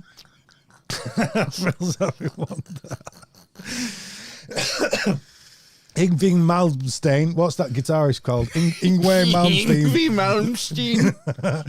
So, what was I on about then? I've lost myself. Odin's steed. Odin's There's a connection horse. with the steeds and lightning. So Odin's horse. So Odin is Thor's father, the father of the lightning guy. Yeah. His horse, when it slathers, when it gets all like that foamy stuff around its mouth, mushrooms grow from that. Right. We'll see in a bit as well that Odin fits into this again. Now I think about it, so I'll bring Odin back in a bit. Yeah, and lightning storms are associated with mushrooms. Like Because if you have when- a big storm, next day out is a good time to go fishing. It totally is, and that is the reason why lightning and mushrooms are associated. And you'll see in like Indra and Indian gods and gods from whenever you get a lightning god, including Jehovah and Baal and all these other ones, you'll get the mushrooms around them because mushrooms come out with the lightning. Yeah. I'll be right. I wasn't familiar with this. I've heard about the night journey, Muhammad's night journey, but I didn't realise that he rode a mushroom. Well, you wouldn't, because they don't tell you those parts, but also that is Persian rather than Arabic, because when you're hardcore Muslim, that's, you know, you're getting murdered for that. Right, yeah. Oh, probably shouldn't have shown that then. So, I don't give a damn. I'm exposing them all. So, got some more pictures here. We've got so we've gone from this flying donkey, and we've already said you got flying reindeer and the flying donkey stroke deer of Muhammad. So this was actually used on the front cover of one of Carl Ruck's books I've discovered this week. Okay. Carl Ruck is the famous mushroom decoder, Eleusinian mystery decoder guy. He's like one of the most important since John Allegro. And so we had these, not only the palm fronds cast down. So we've already discussed so you said it a minute ago, but I didn't go over it. So we've got the tree of life, which is also the spine, the nervous system, the brain, which is also the mushroom with the cap, which is also the pole and the canopy of the stars. Okay. They're all the same analogy. I see these analogies repeated over and over and over again. So if the animal not touching the ground is something of flight, perhaps there's a code in the actual cloth itself, or the kids putting down the cloth. Okay? So, usually in Christian art, mushrooms are hidden in the folds of cloth. Right, yeah, we've seen this before. Yeah, we've seen this many times. If you look in those folds of cloth underneath the horse, the donkey, it's a poorly drawn donkey. This left-hand image. The left, well, it'll be in all of these images. Right, but I mean, just to focus in on. So if you look at that, you got clear little mushroom folds, almost like wizards' hats, which is what they are. The Liberty Cap is the. Okay, yeah, I can see like here. There's like in that on the donkey's back left leg. There's like 3 at the bottom here, which I can make out, and here on the front right leg, I can make out another 3 mushroom shapes. Yeah. On down here as well, on the bottom right leg, another 3 mushroom shapes. All of the mushrooms. I mean, they are there. I mean, you can argue about it all you want, but that's what I see. It won't be an argument in a couple of times. It slides time, mate. I'm just saying that people. No, I agree. We have to not take everything at face value. Question everything. You know, I'm play devil's advocate. Oh, please do. You know, I'm just saying that I'm seeing this for the first time, and I can see them, and they look like they're there purposefully. What do you have to? I'm gonna have a little. What? Just one, a flagon. Do you want a flagon of rum? I'm just saying that. You know, I think probably me and Ryan disagree on certain things about Christianity and stuff, but I'm looking at this for the first time, just like you are, watching at home, and I can see these mushroom shapes. They are there. Yep. Now, they're there in Christian art, which is done centuries after the events, maybe. So, take that as you find it, and come to your own conclusions. That's all I'm going to say. But it's there. Yeah, I'll go stronger, but that's my prerogative, isn't it? Exactly, yeah. That's my modus operandi. I'm not here to argue with anyone. I'm here to make sure everybody falls out with every religion. Hey, look, listen, right? If we're going Christianity or other religious options currently available in this country, I will pick Christianity every goddamn time. Right, fair enough, yeah. And I'm not a Christian by any means. I'm a terrible Christian, but, you know. I don't. I'm probably a really good Christian. I think you're probably a good Christian as well. It's just that I'm not Christian. That's all it is. Right, yeah. I understand. Yeah. So if we go on to this next image, second image, if you'd like to have a look at that without me saying anything. Guy in the middle. So I'm going to. This is a bit more Celtic, Franco. You can tell with the style. It almost looks Irish or something like that to me. But again, the donkey is mid-air. A mid-air donkey. What I noticed from quite a few of these images is the Help yourself, mate. Don't ask. I was just going to suck his dick. Stick a finger up while you're there. And there's often a cavalcade of chaps behind him.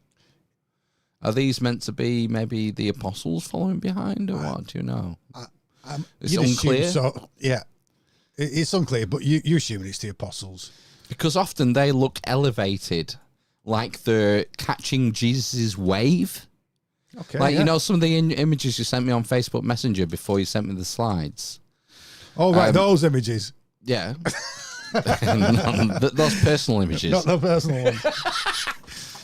In a lot of them, you see Jesus being airborne and the apostles behind being airborne, like they're catching the wave. Yeah, yeah. Like they're in the wake, if you like. I dig, yeah. That's how I interpreted it, but what do I know? You know a lot. And you've got some guys up in a tower here with, I'm guessing they're palm fronds that they're ready to throw there's actually out. a palm tree a bit further up. Oh, right. Look. Oh, yeah. here we are, look. Yeah. So now, remembering what I just said about people's clothes, should we just look at the people's clothes on that while I... Oh, should we try and find some more mushrooms in the clothing? Are there any clothes doing anything weird? It's always like, why is his clothes doing that? And then I mean, the guy immediately above Jesus' head, his sort of shawl or scarf, is doing a weird sort of motion in the air. And so I can see a mushroom in there as well.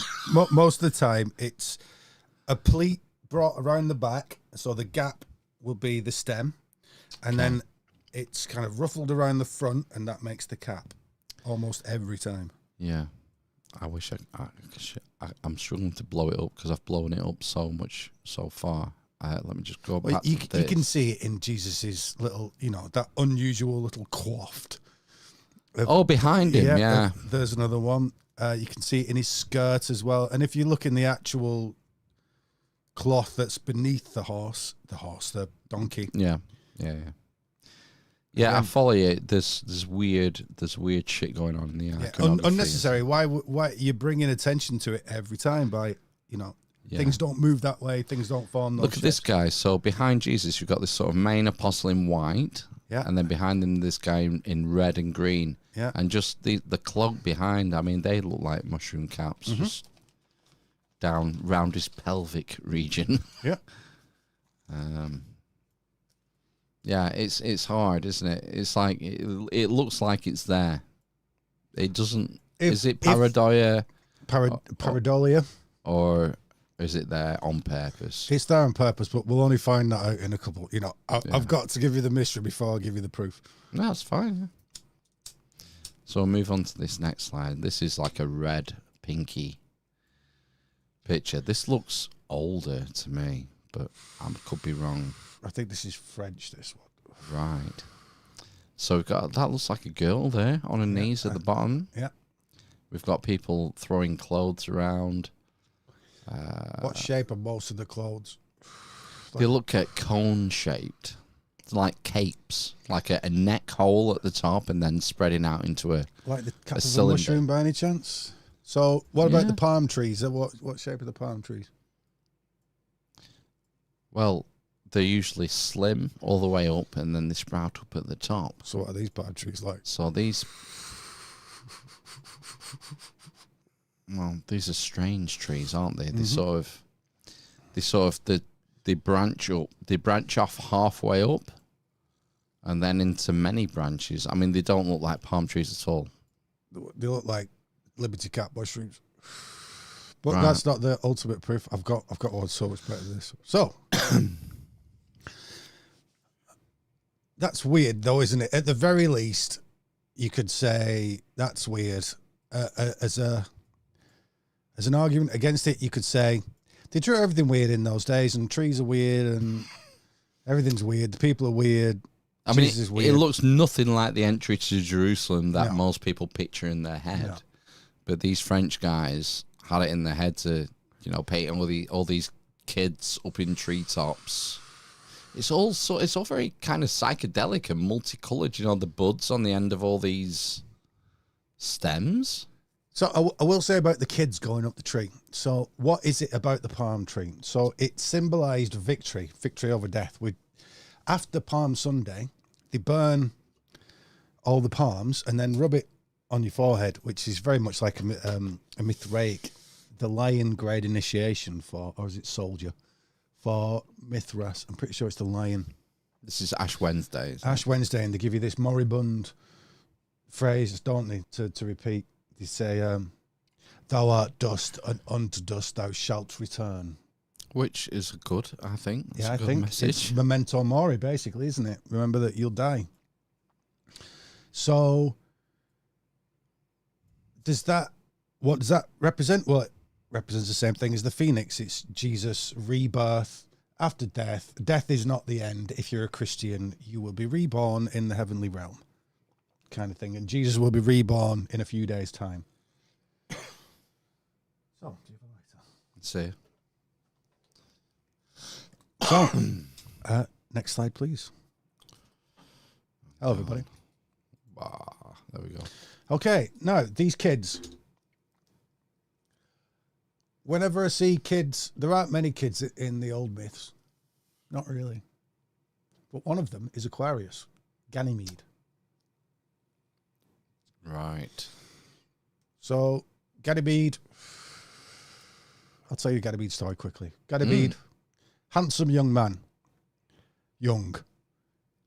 Child, basically. Almost a teenager. Zeus sees him in his sheep field as a shepherd. The sheep. Zeus comes down as an eagle, swoops off with him, carries him off up to Olympus, does his pederasty things with him, but also makes him his cupbearer, kicking out Hebe, who had been the young lady that had been the cupbearer before that. Makes him his cupbearer. Bearer of what cup? Well, it's the ambrosial nectar that turns the gods' blood to ichor and keeps them immortal. So you got mortal and immortal. Mortality is in time, immortality is out of time. Getting at what these drugs do to you when you kind of cross over to the other side, and that is to get rid of all the different parts of you, like your ego, sense of time, is one of the last things to go. Yeah. When that goes, you are the all of one, which Zeus is. Zeus is the sky god. Well, everything's under the sky, isn't it? That's the one god. So eventually he gets smegged off with it, and I've said smeg twice today. I've not even watched Red Dwarf in a while.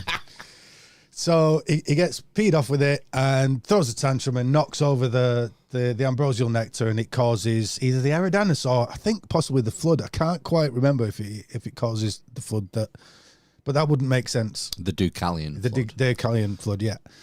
I can't remember. So this nectar is like a honey mead with mushrooms in it, probably like kykeon, which would have been ergot, probably a few other mushrooms in there as well. He's often drawn with a liberty cap. I found an image the other day that had Aquarius with the mushrooms growing out of the water vessel. If you look at the water vessel of Aquarius, much of the time it's upside down, spilling out water. The spilling out is the stem, and then the cap is the actual water vessel itself. Okay. He's this child. Where's he from? He's from the sheep field. Where did the liberty cap mushrooms grow? He wears a liberty cap, by the way. Ganymede and Aquarius, like Mithras wears it as well. That liberty cap's the mushroom. Where did the mushrooms grow? In the sheep fields, on the sheep poo. So, look, there's nothing firm there apart from the liberty cap being bound up with this iconographic person. Aquarius, Ganymede, yeah. Like, for sure.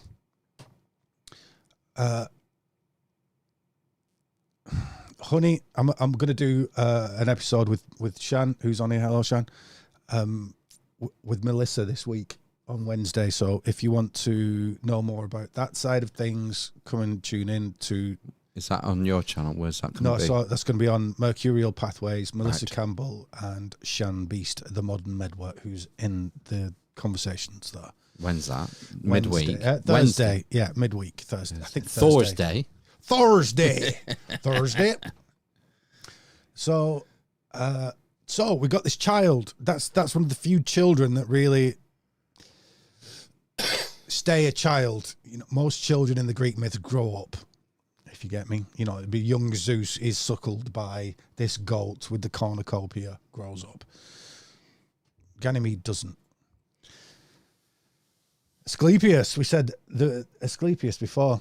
So this chap on the left is, his name just escaped me. I don't know why. Telesphorus, which means to come to completion. He's one of Asclepius's minions. He was like a charm. It was said he was Celtic originally, but went to the Romans through the Galatians and would have ended up in Judea and places like that, where the Romans also were. Okay. So he's supposed to be a kid that's poorly in a jacket to keep him better, to make him well, you know, to bring up his fever or whatever. Yeah. Now look at that. Look at him. Look at his hat. Look at it. He's covered in this shroud. And it's like, you can see straight away it's supposed to be a Liberty Cap mushroom. Right. Carl Jung, on his famous Bollingen stone outside his little castle that he retired in, he carved this cube outside with all his alchemical wisdom on there. And right in the middle is Telesphorus. Wow. And it's talking about the god Ion. Ion is a child at play. It says Telesphorus is the one that can connect us to it and take us through the land of dreams and all this stuff. And I'm like, well, it's pretty obvious what that is, isn't it?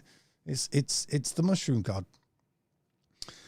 So we're brought back to those children taking off those very particularly shaped clothes and throwing them down the same shaped cloth that he had on. Okay, Yeah. So we're bringing these links together. And it's mushrooms, over and over again, mushrooms.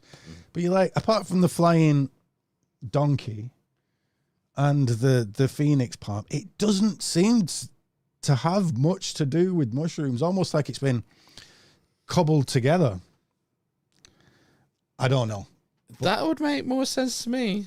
That it does get cobbled together over the centuries. Yeah. It gets incorporated in different mythoses and it's probably come from traditions. somewhere else. Yeah. Well, it's an amalgamation over time. That's the way I agree. See I it. agree. And I think often they don't, you know, as Westerners and as modern people, we expect like sequential things, but they're not doing linear. that. Yeah, we want linear. Yeah, history, they're not doing that. They're going this, couple it all together. They'll figure it out. Or it's not for figuring out. That's the thing, isn't it? It's only for initiates or those willing to initialize themselves. Next slide, please, sir. Oh, there we go. Oh okay, gosh. so now let's have a look. You might have to zoom in a little bit. Yeah, should we go top left first? Yeah, top left first. Yeah. So let's look at these clothes. Now I've advanced it one on. I've shown you a bit of mushroomy stuff in the cloaks underneath, but now let's take it one further. Look at those. Tell me those aren't mushroomoid. Under I mean, that looks more like, I suppose it is a horse. It looks like more of a horse, doesn't it? It does, yeah. Under his feet. Yeah, I mean, it's, what else could it be other than maybe the clothes, the cloths, the cloaks that have been, but the way they're drawn. It's all purposeful. Yeah, I don't think it's by accident. So if we look at the next one as well. Oh, this right-hand image. They're a little more explicit, I would say. Wow, this is a nice image, isn't it? So, you know, you wouldn't draw cloth like that. It doesn't look natural. Yeah, it's great. Okay. I love this one on the right. Now, this is the one that I gave you for the thumbnail. Oh, you selected for the thumbnail. I did. So, again, we got these clothes, the setting down, and Jesus is looking at the tree this time. I mean, quite often, if you look at the top right one briefly, you can see he's just directly looking at something that's very suspicious coloured, and it's supposed to be in the background, but it's not. It's not. It's done to look like it's in his hand, and he's looking at it. So we can see the kid up the top of the tree. So the reason why it's associated with victory is the victory over death. But you can imagine going up to the top of that palm tree and picking off the top fronds is like, you're the guy, you're the man that could do that. So it was a great thing for these kids to do. Hence the symbol of victory. It was the same in Greece, the same in Rome. So we've got a flying donkey there, throwing the stuff underneath. And if you just scoot up a little bit, sorry, as in you're pulling up, we're going down. That is what's going on the trees. This image here. Yeah, that image there. Where's that from? That's from that image above, the same image, the gold image, yeah. I couldn't see it. Oh, gosh. I'm tired. So that... Oh, it's there in the trees here, that's somewhere what's going up on here. Yeah. So let's go back down again. So that's a funny thing to take from a palm tree, isn't it? Okay. Yeah. The one on the right, the horse is actively... Gosh, that looks like a little monkey man down here. What's that? Yeah, it's these little kids. Really? They are drawn strangely, these medieval images. It's because they got schools going on and they're passing it on and passing it on. Yeah, okay. But the horse is actively interested in whatever the clothes are. Yeah. So if we go to the one just above, we've seen that one. So, yeah, so there's a further... By the way, everybody, what I'm doing here, I don't know if you've noticed, is I am showing you an image, then talking about stuff, and then advancing it one on, and then showing you another image, and then we'll advance it one on, one final time. So if we go to the next image, please. Let's talk about this. Right, so.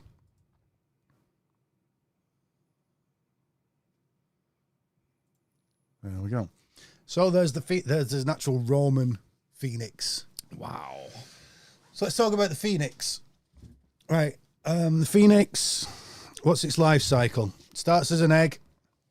There's several versions of this, but it lives 600 years or whatever, which is showing you 600 was a frequent thing for like cosmic cycles and societal cycles and things like that.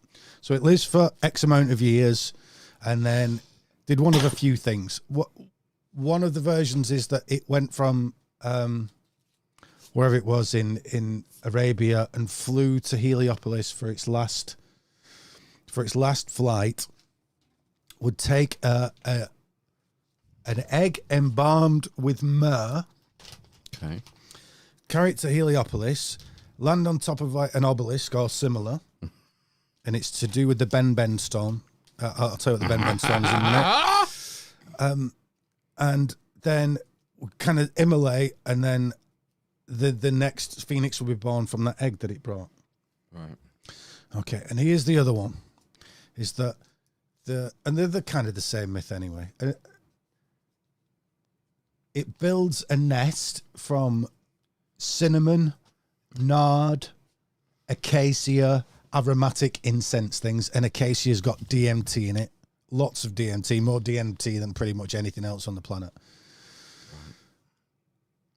Save like ayahuasca, stuff like that. Banisteriopsis capi. So anyway, phoenix. I mean, if you just look at that phoenix, you can see that I've coloured it all red for the book, but it was red with white spots on it, just like the mushroom is. And you can imagine the mushroom gills, those are the gills poking out. So the phoenix would build its nest from aromatic herbs, drugs, basically.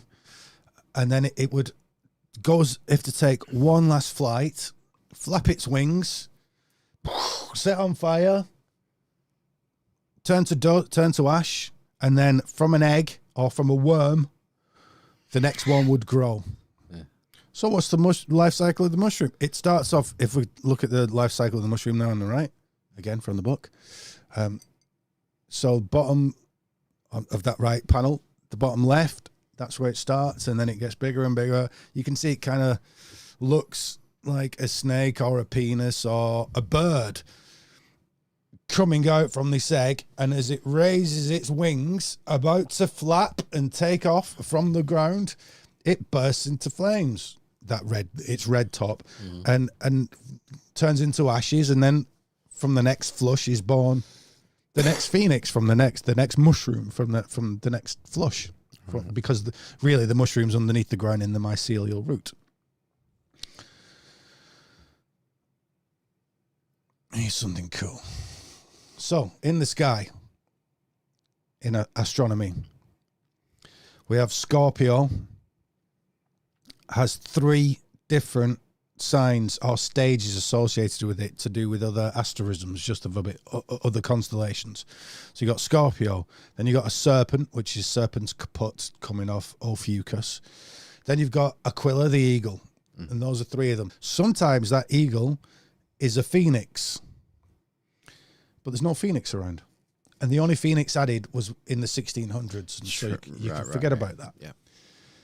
But there is a swan just above it, the Cygnus constellation, which interestingly holds one of the old pole stars, Deneb. Wow. Yes. Yeah. So you'll notice, actually, with this, these follow up the Milky Way, up the band of the Milky Way, and they would have pointed to the pole star. So we've got a caduceus here, because we've got the pole, we've got serpent's kaput, which will be going around the pole, and then we've got a bird on top. The caduceus is that staff with two serpents and two wings coming out the top and a little nub being a pole star. So let me tell you about the swan, and then we'll come back. Remind me about, we need to come back to the caduceus and the phoenix and the swan. So let's talk about the swan first. Swan in Europe and in Greece is the same as the phoenix tail. It's the ugly duckling turning into the swan, which is much like the phoenix being resurrected. Okay. The swan, when I looked into the European myths, is obviously also a mushroom analogy. Okay. Well, we could talk about etymology first. So, remind me Perseus in a minute as well. Fucking, I can't remember all this shit. Imagine how I go on. That's why I don't talk to you when I first get here. It's like trying to reel off my lists of what I've got to talk about. So I ain't done no research. Stick with the swan first. Let's stick with the bloody swan. So the swan, we use the root word for swan in English still in the word swamp. Okay. Right? So it means something mushy, something pushy, squidgy. The word mucus is also related. Okay? The word mucus is related to the word myco, as in mycological, as in mushroom. Mycelium. As in mycelium. Well, let's do Perseus now. So Perseus on a flying horse. We keep talking about flying horses and shit. Pegasus on his flying horse is coming over Greece on his way to go and rescue Andromeda. And it is different stories, slightly different. I'll amalgamate them all. He's flying over on Pegasus. The end of his sword drops off. It's the mushroom cap off his sword, drops off and goes on the ground. He's like, oh, I better go and pick that up. He flies down there, picks it up, realizes there's a mushroom there anyway. Picks the mushroom. Some water comes out, and he finds the water so sweet to taste that he goes, I'm going to find a city here. Do you know what the city's called? Pegalosium. It's called Wakanda.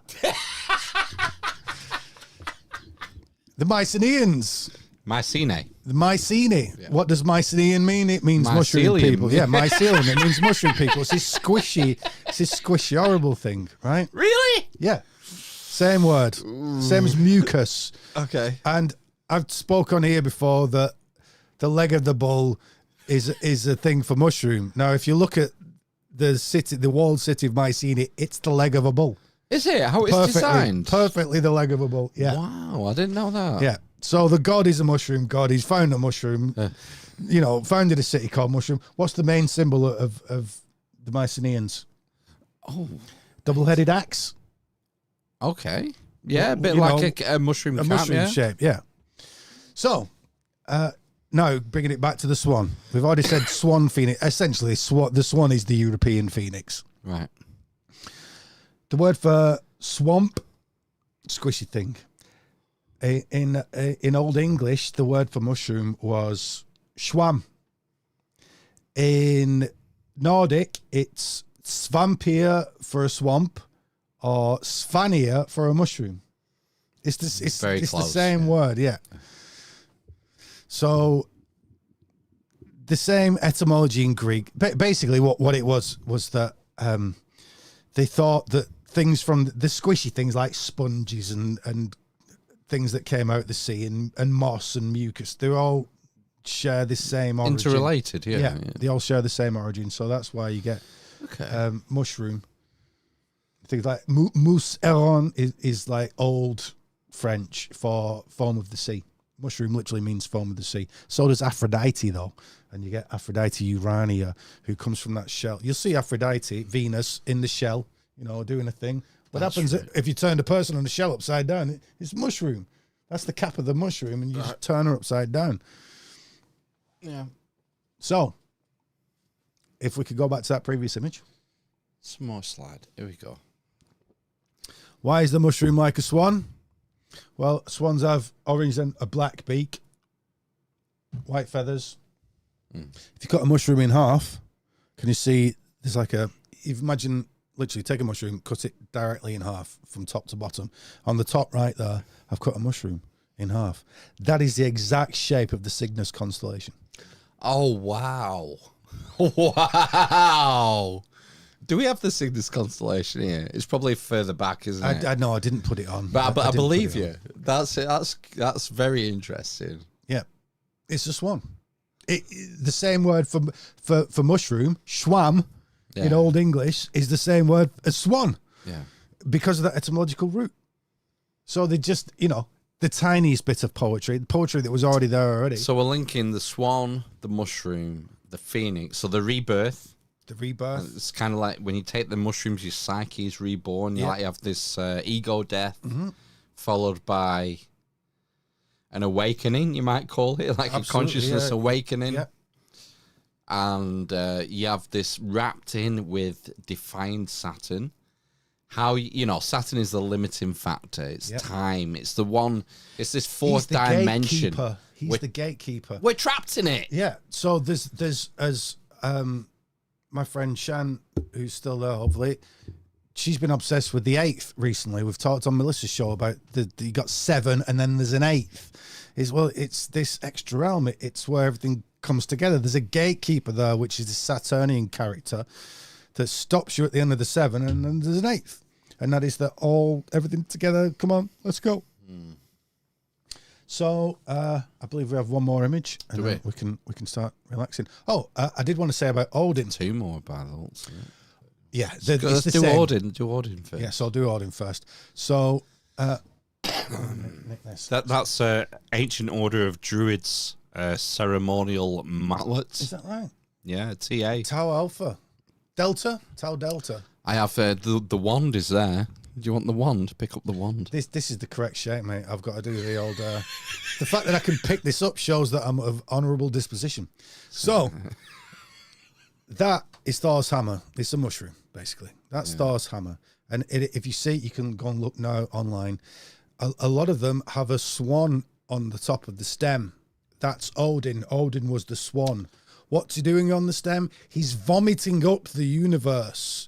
Why would you vomit up the universe? Well, berserkers would vomit before they went into battle. Why would berserkers vomit before they went into battle? To fucking clear the decks, man. Because they're full of fucking mushrooms.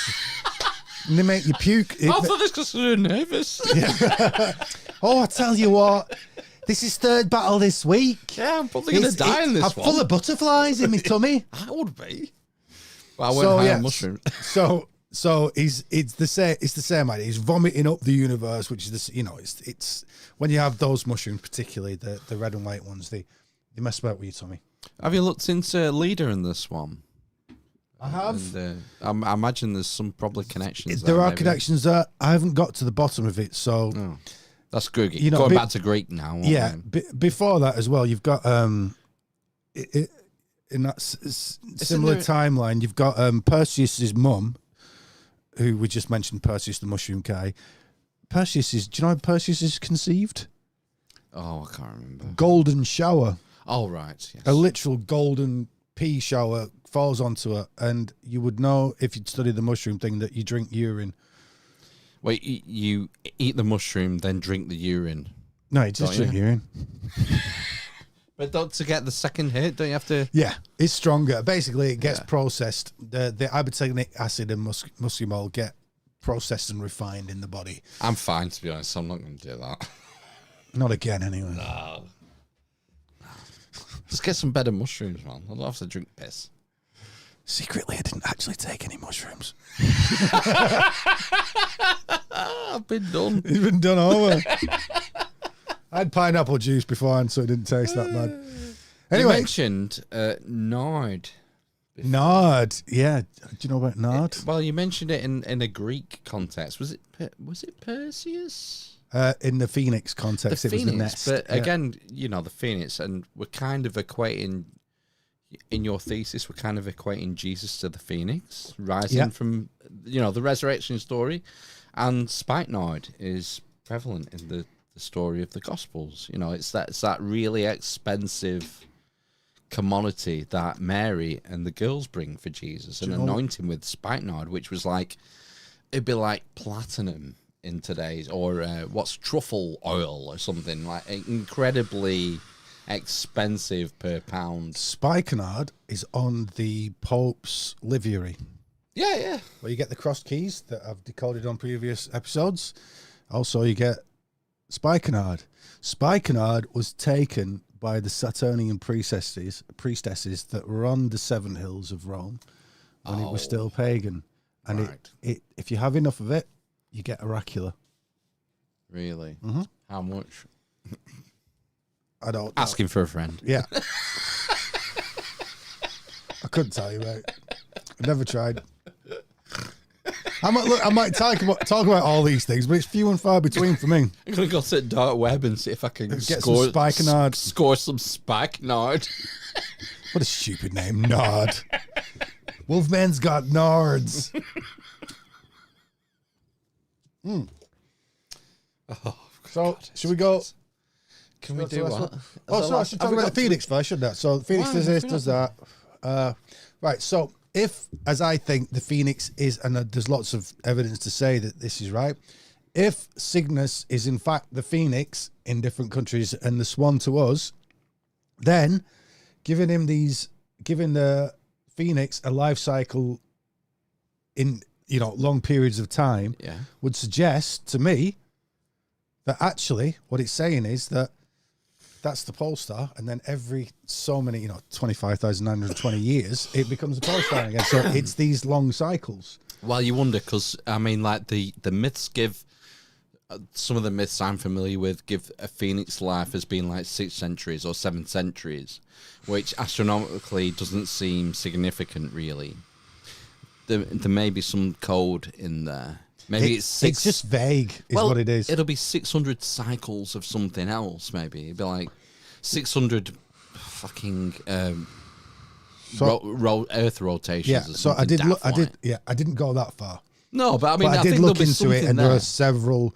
The none of them bind together. There's one where it's twice the falcon, 3 times the crow, plus twice the deer, and you got to go and look this up in Plutarch and shit.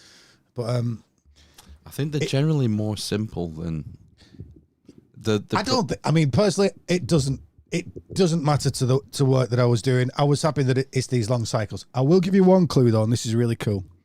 So thanks to Melissa Campbell for helping me with this one. She didn't know she'd help me. It was dead easy for her because it's Melissa Campbell. She's that good. She helps you without even knowing it. She just does that, yeah. So I looked at the Hebrew word for the phoenix, which is chol, which is just 3 letters. And I'm like, this is gematria. Okay. So I took the 3 letters, and there are 2 kinds of gematria you can do with Hebrew. One of them is the assigned, which means, look, they weren't counting 1, 2, 3, 4 like we do with the Arabic numbers, Hindu numbers. They use the letters themselves. But there were 2 versions. One where you get hundreds in there, certain letters mean 100, 200. Or another one where it's just 1 through 21. So one's called assigned, that's where you get the hundreds, and one's just ordinal, i.e. the order of the letters. So first I did the assigned and got a number from it. I was like, oh, that's one of my favourite harmonic numbers. Can't remember what it was. And then I thought, what is it for ordinal? And it turned out it was another harmonic number. And then when I looked at them, they were both Ds. the note D in harmony. And then I'm like, Wow. what would happen if I multiplied these two numbers together? And it was like 8, 9, I can't remember, 8, 9, 2, 4, 4, something like that. I'm like, does anybody know this number? Mr. Campbell went, well, no. Well, no, but it is the megalithic yard in meters.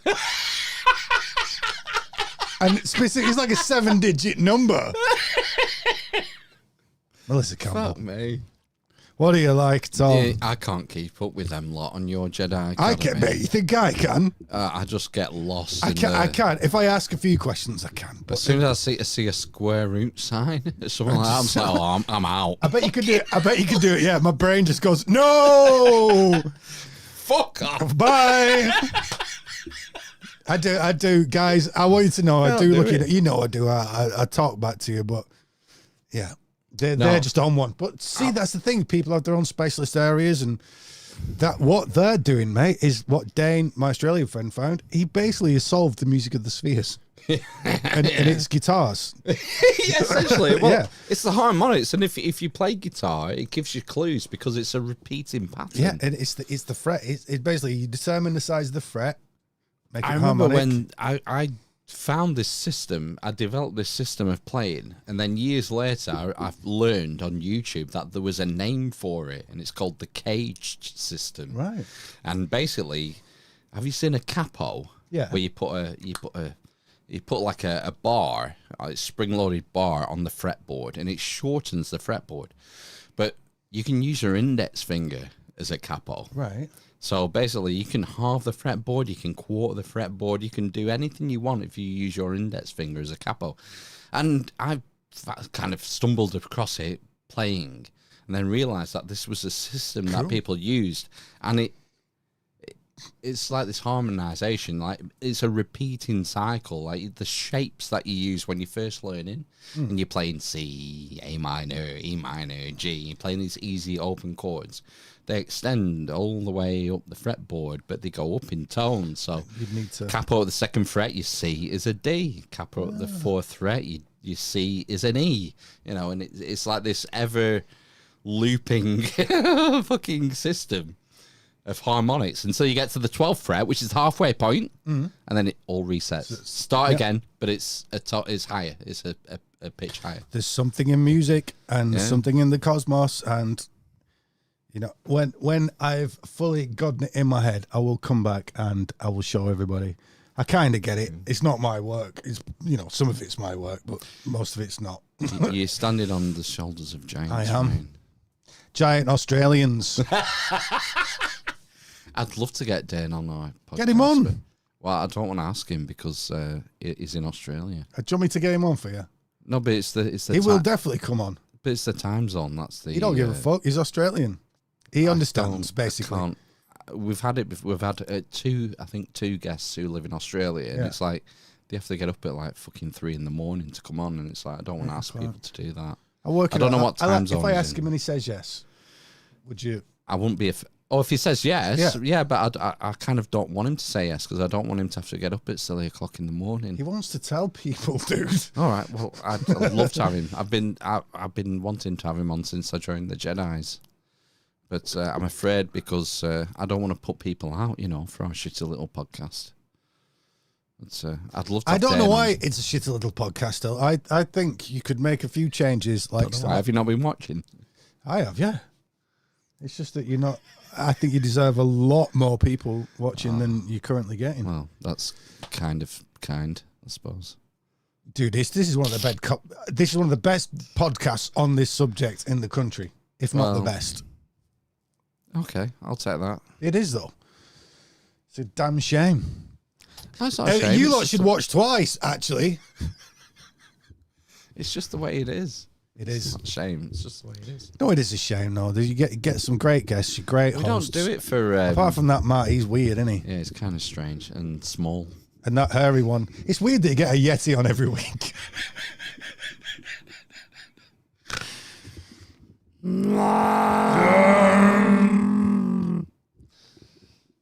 Do we have any slides left? Yes. Well, here we go. So I've blurbed and gone mushrooms. Is this the last one? So we've got 2 slides left, right? All right. Now, 2 slides left, all right. 2 slides left. So we got a fleur-de-lis kind of situation going on in the background. First of all, let's look at the cloaks. Yeah, remember that red mushroom has a red cap, and then it's got white gills, stark white gills that come out from underneath it. So look, all the clothes on here are weirdly shaped, you know, with the red cap, with the white gills coming out. And then if we look at the palm tree itself in the corner, they're not even messing around. There's no palms on there whatsoever. They've just gone straight for actual mushrooms. Yeah. Yeah. I mean, when I first saw this, when I first clicked it on just a minute ago, those mushrooms on the sort of middle right-hand side, they just stand out like a fucking beacon. It's so obvious. So obvious.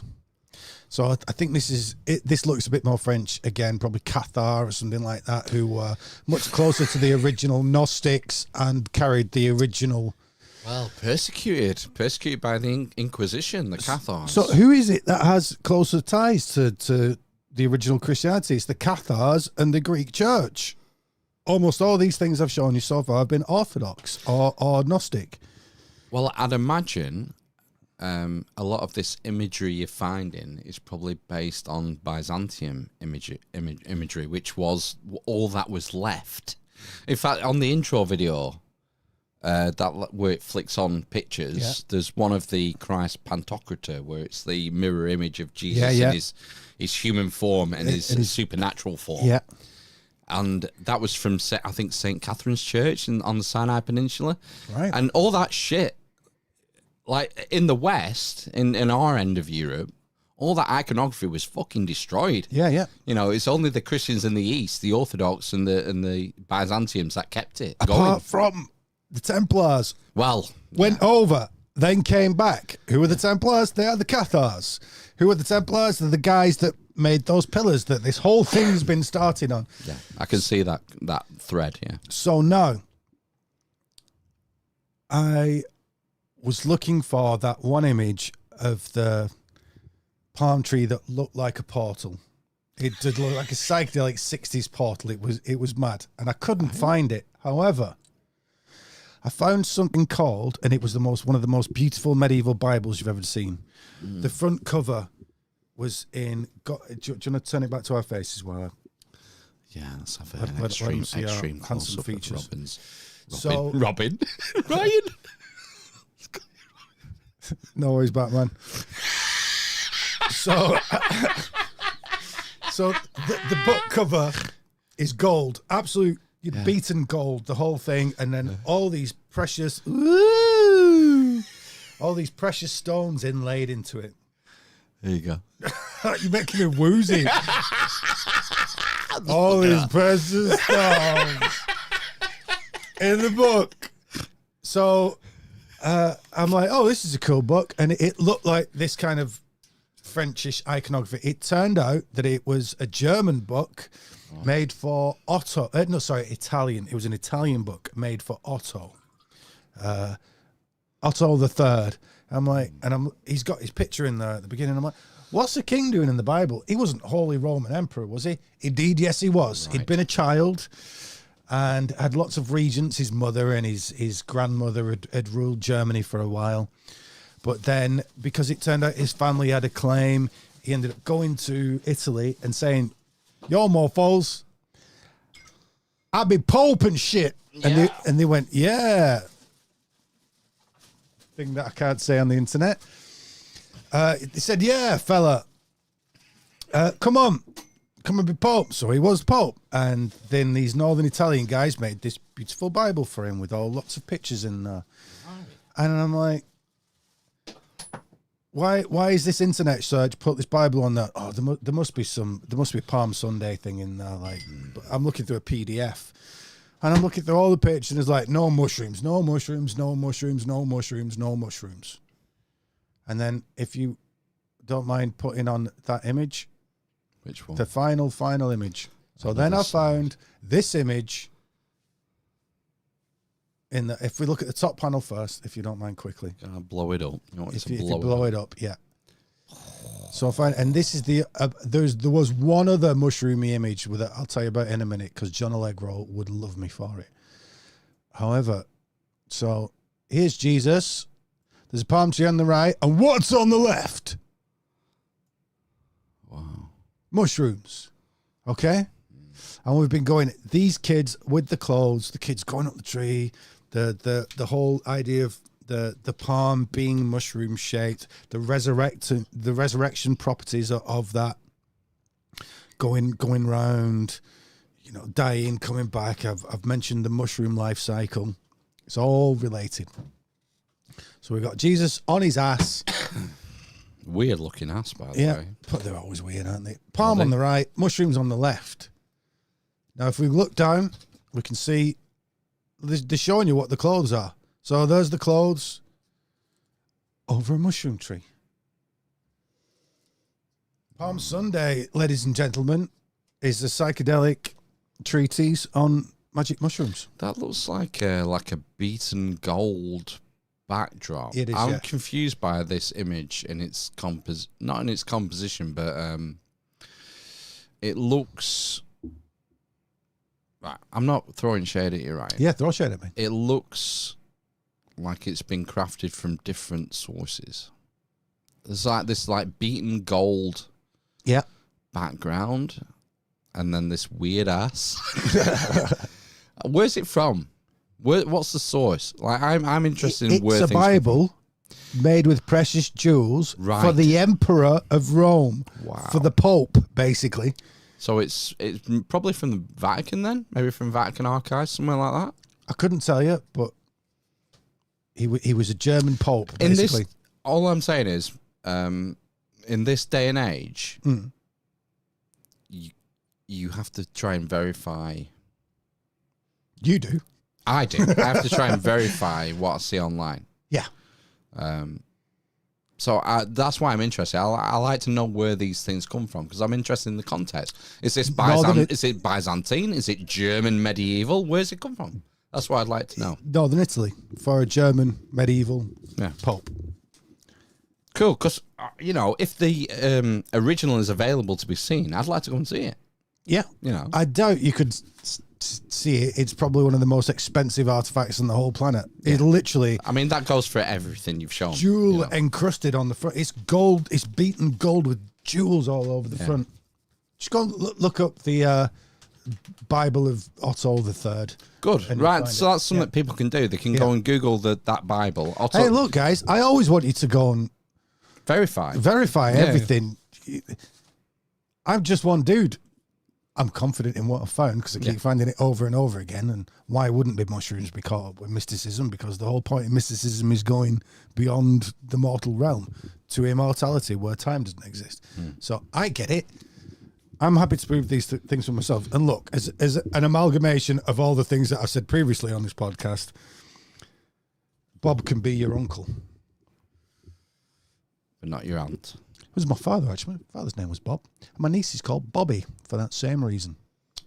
No. So, Otto III. Emperor Otto. The way that these things work, they'll be looking at things. Those mushrooms look wild behind it. Almost sci-fi, them, aren't they? If you got down, you got... in the middle there. Yeah. So the only other mushrooms in this whole Bible were right at the beginning, at the other end of the book, because this is near the end. Mm-hmm. And it was the same. It was the only other time that this two-panel structure was there, with the above and below. And it's Jesus being crucified on the cross and the same trinity of mushrooms below him. Wow. Which takes you back to John Marco Allegro's Sacred Mushroom and the Cross. Yeah. From, that was the mid-50s when he wrote that, wasn't it? Yeah. And he got pilloried for it. Rightly or wrongly. I read that book and I read that book. I was like, the book's not good. I can't fucking make. Yeah.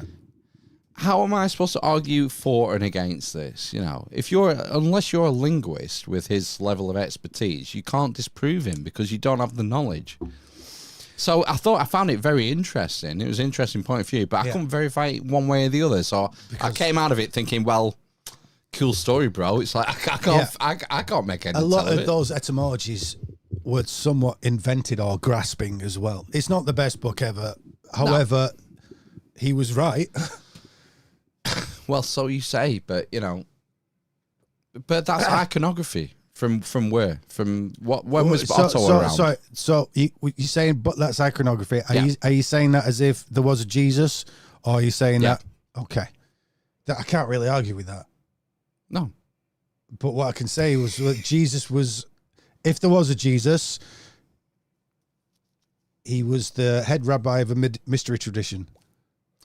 I mean, I can buy that. Yeah.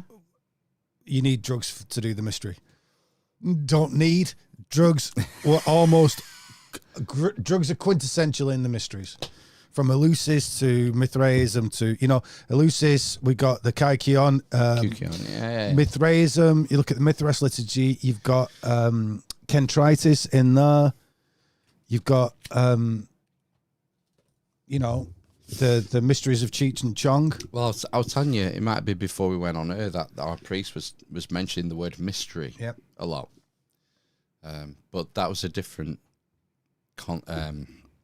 connotation. Well, that's from psychedelics. The mysteries aren't necessarily psychedelic. No, but they are the steed. They are the shamanic steed by which you get from one place to another.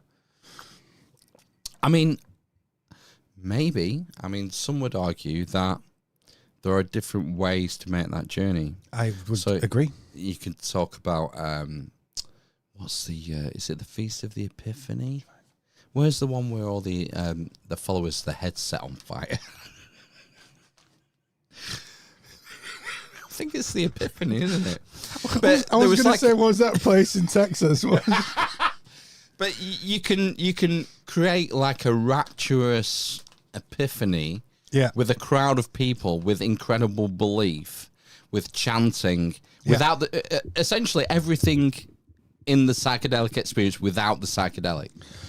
And the psychedelic really is low level. It's initiatory. It's to give you an experience of what's possible with your own body systems. But to give you a definite, it's going, I tell you what, look, if you spend 20 years in an ashram going, you can achieve this thing. Get there, yeah. And to prove that to you, here. That's what I think it is. Or unless, if you go to somewhere like Eleusis, which is, you go once or twice in your lifetime, you need something quick. Look, they are scientifically guaranteed to get you there. Whereas even meditating, if you're not doing that right, you're not going to get there. You've got different ways, haven't you? Different ways of achieving. Yep. There's the way of the yogi. There's mushrooms. There's LSD. There's ergot. There's ayahuasca. Yeah. So you've different. Masturbation. Different ways of wank yourself to heaven. of taking different compounds. Yeah. See, what I'm saying is, some people see that as a shortcut. It's not only a shortcut; it's a cop out. It's not the best way to be doing it, and it's known in the mysteries. It's not the best way to be doing it, but also the seasonal things and they're difficult to preserve. So there are Greek myths where they're clearly preserving it in honey. Yep. To do with the Minotaur and Glaukos, and he's dipped in honey. Glaukos means bluey grey. It's pretty obviously it's a mushroom that they're talking about, and he dies and is preserved in honey. So there's that. Yeah, no, I agree. And if you're trying to conserve the Christian perspective somewhat, I don't want to destroy anyone's religion or anything like that. Or there's a not only but also to it, isn't there? Yes, I mean, my perspective, as usual, is the only thing I know is that I don't know anything. Yeah, and I do know one thing about that though, about Aristotle.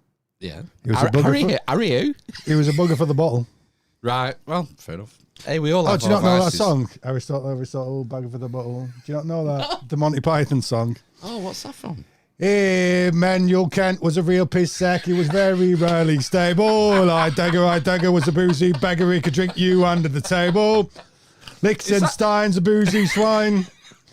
Is that when they had the football match? Do you remember the football match? Was it England against all the philosophers? I So do, they I had do like, remember that when they had all the Marxists around him and he asked them about football results. You gotta love Python. no, they had one scene where it was like a proper football match, and they were playing it like it was match of the day. And you had the England team playing against like Aristotle and Plato and Nietzsche and Kant and stuff. Socrates. It's just there's so much Python. Like it just a lot of them were missed, weren't they? You watch it like if you watch the full series, like not that funny. Some of them were just timelessly funny. You've never seen anything like it before. Look, Python's come up several times in this conversation tonight, has it not? As little side jokes. Yeah, the People's Front of Judea. Yeah. Yeah. I should go back and watch them. The title. Jesus Flying Donkey, Monty Python's Flying Circus. Circus, yeah. Very, and in the similar style, the circus style. That was unintentional. But okay. It works, doesn't it? If I could have my time again, I would have pulled up a frame of the intro to Monty Python.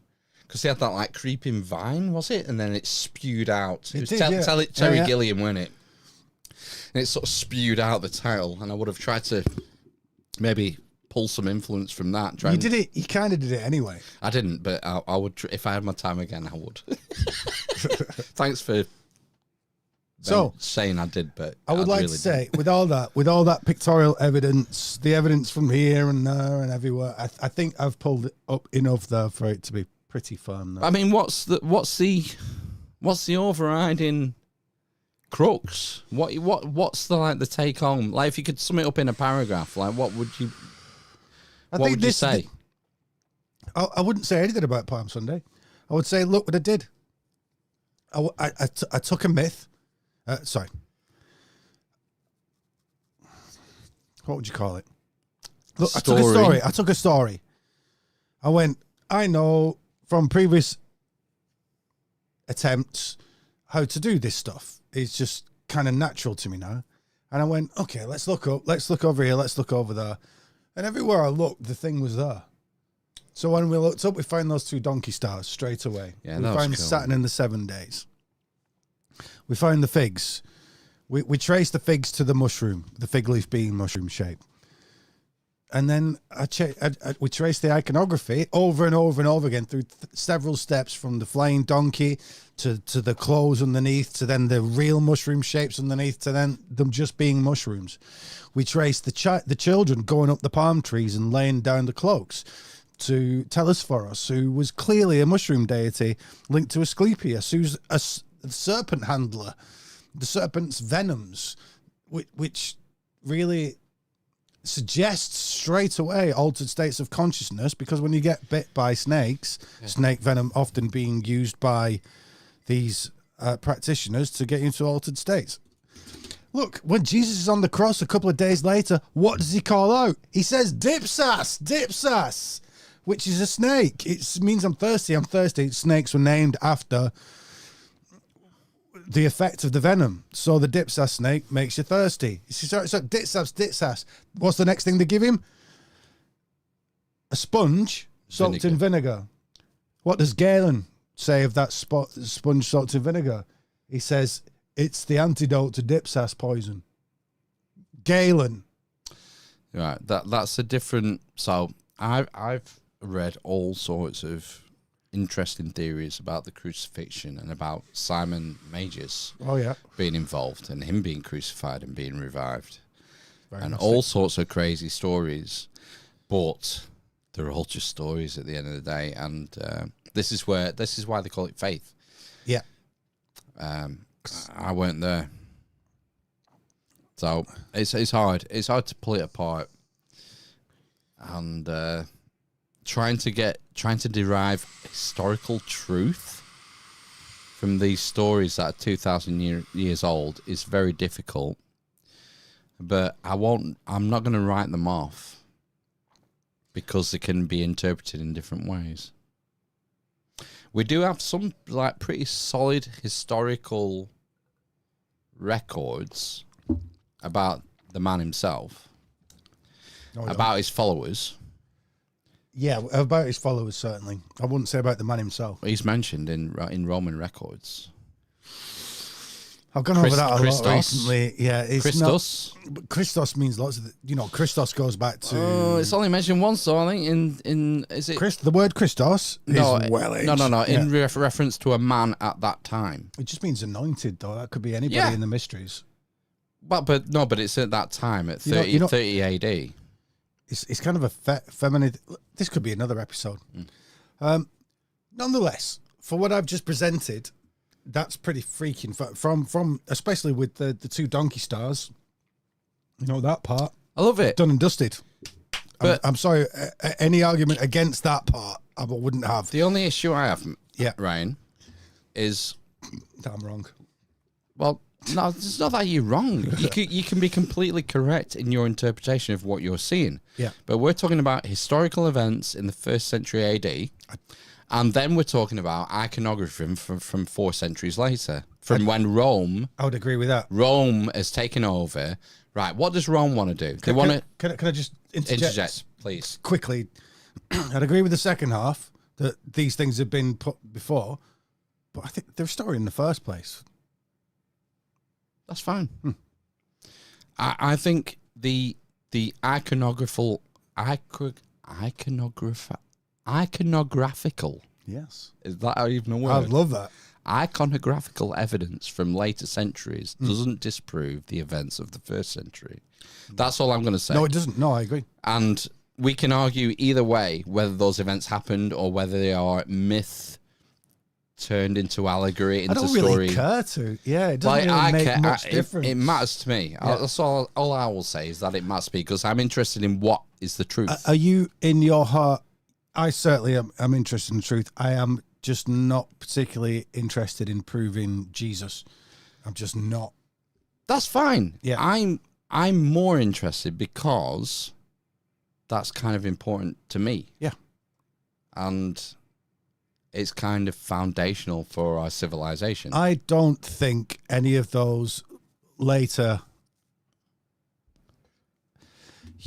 the later writings down, let's call them, necessarily infer anything on the past. I think there could have been this guy, and then they've gone, okay, let's take all this thing we know about this tradition that's been going on since the Stone Age, and let's write our own version of it, and let's have this guy that we knew that could do this stuff.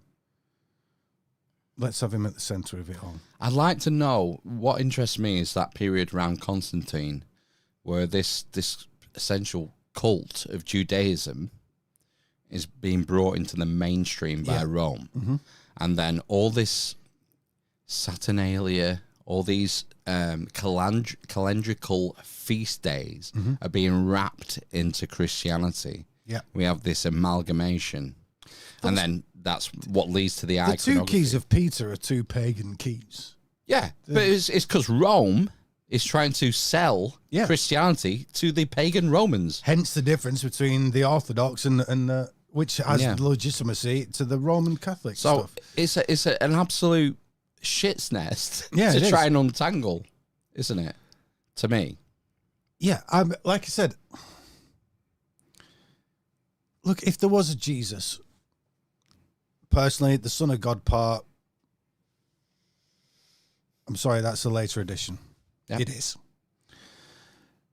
However, a kind of, let's call him a Buddha character, like a C-3PO Buddha kind of A character. holy man. Like holy man. A super duper chap. A super duper tech that could do lots of these things. Yeah. I'm happy with that. I've seen people have recently that can do some amazing shit that you wouldn't believe. I myself can do a twirl 3 times in a row. Drink a liter of water. Right. Never seen anyone drink a full liter of water. Can you drink a before, have you? litre of Sprite? No. I once smoked a cigarette without flicking it. Right. Okay. During slide 3, you didn't see that. Right. Yeah. I'm quite willing to believe there are people that can do cool, amazing things. I know there are. Healers even. Yeah. You know, people who heal lepers. I can do a couple of weird things that you wouldn't believe, but Show me later. you'll never be the same again. Yeah, so that's the path I'm on as well. Yep. I'm I hoping- agree. Apart from doing this and the odd bit of smoking whenever drinking. I think we're closer than we think Bit of man because, you know, I don't have any firm positions because I don't really know. But if I was going to nail myself down, I would say, well, it's present, yeah. You'd say dips ass. Shit framing of the question. I would say that he was a real guy and he did exist and he did have abilities to heal people. I can believe both those things. But I fall down where you did. You said you didn't believe he was the Son of God, and I'm in a similar position. I haven't had that confirmation, and I don't think it's maybe possible to have that confirmation without faith. But you can see when it was added. You can see when that part was contrived. When the Romans added it. Yeah. Maybe. You can see when that part was contrived in history. It doesn't matter. We're all the sons of God, all of us. He even says stuff like that, you know, look, and so many of those stories you can see are reinterpretations of previous stories. Yeah. That's just a fact. Well, yeah, you could call them reinterpretations. I would call them external interpolations. Cool. The things that are added after the fact to strengthen them. Yeah. To sort of draw on a common mythos that the populace is already acquainted with. So if you're trying to sell a new religion to the Roman populace, you want to wind in the mythos that they're already familiar with to this new cult. I speak in parables. Yeah. For those that can understand. For those with ears to hear. So those ears to hear, the ears of Mysterion, the things that you get after you understand the mystery tradition. Yeah, I mean, I can see that, but I can see like uninitiated people being able to read the parables and understand them and take a shitload of meaning from there's them. levels. There are levels to it. I don't know, man. It's complicated, isn't it? It's very complicated. I don't see it as being that. I see it as like most of it's astrotheology proven in this small. I enjoy this, dude. Don't think I we're actually having an argument here. We're not. We're discussing. Yeah, we're discussing. So this small thing that I've just given you tonight, this small presentation, we've had the astrotheology as the basis of it. With the donkey With stars. the donkey stars. Yeah. It's almost always the case that astrotheology is the basis of it. And then you've got, all you do is take from that. Don't forget, we didn't just have the donkey stars. We had the House of Unripe Figs, the House of Ripe Figs. Leading to the lion of Leo of Judah. Yeah. It just all makes sense. It all makes sense. Yeah. Now, look, there could well have been this bloke that knew all this stuff. He would have known all. If he was real, he would have known all this stuff. And he was a tecton. Yeah, and he would have been possibly reproducing these things.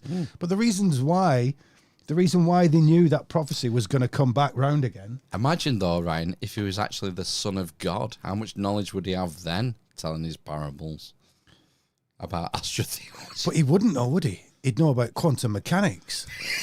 Yeah, but he'd have to tell it to the audience. You know, he would find a way. Comprehensible to the audience he was speaking find a to. Way. If he was the Son of God, that the knowledge that he had wouldn't be wrong.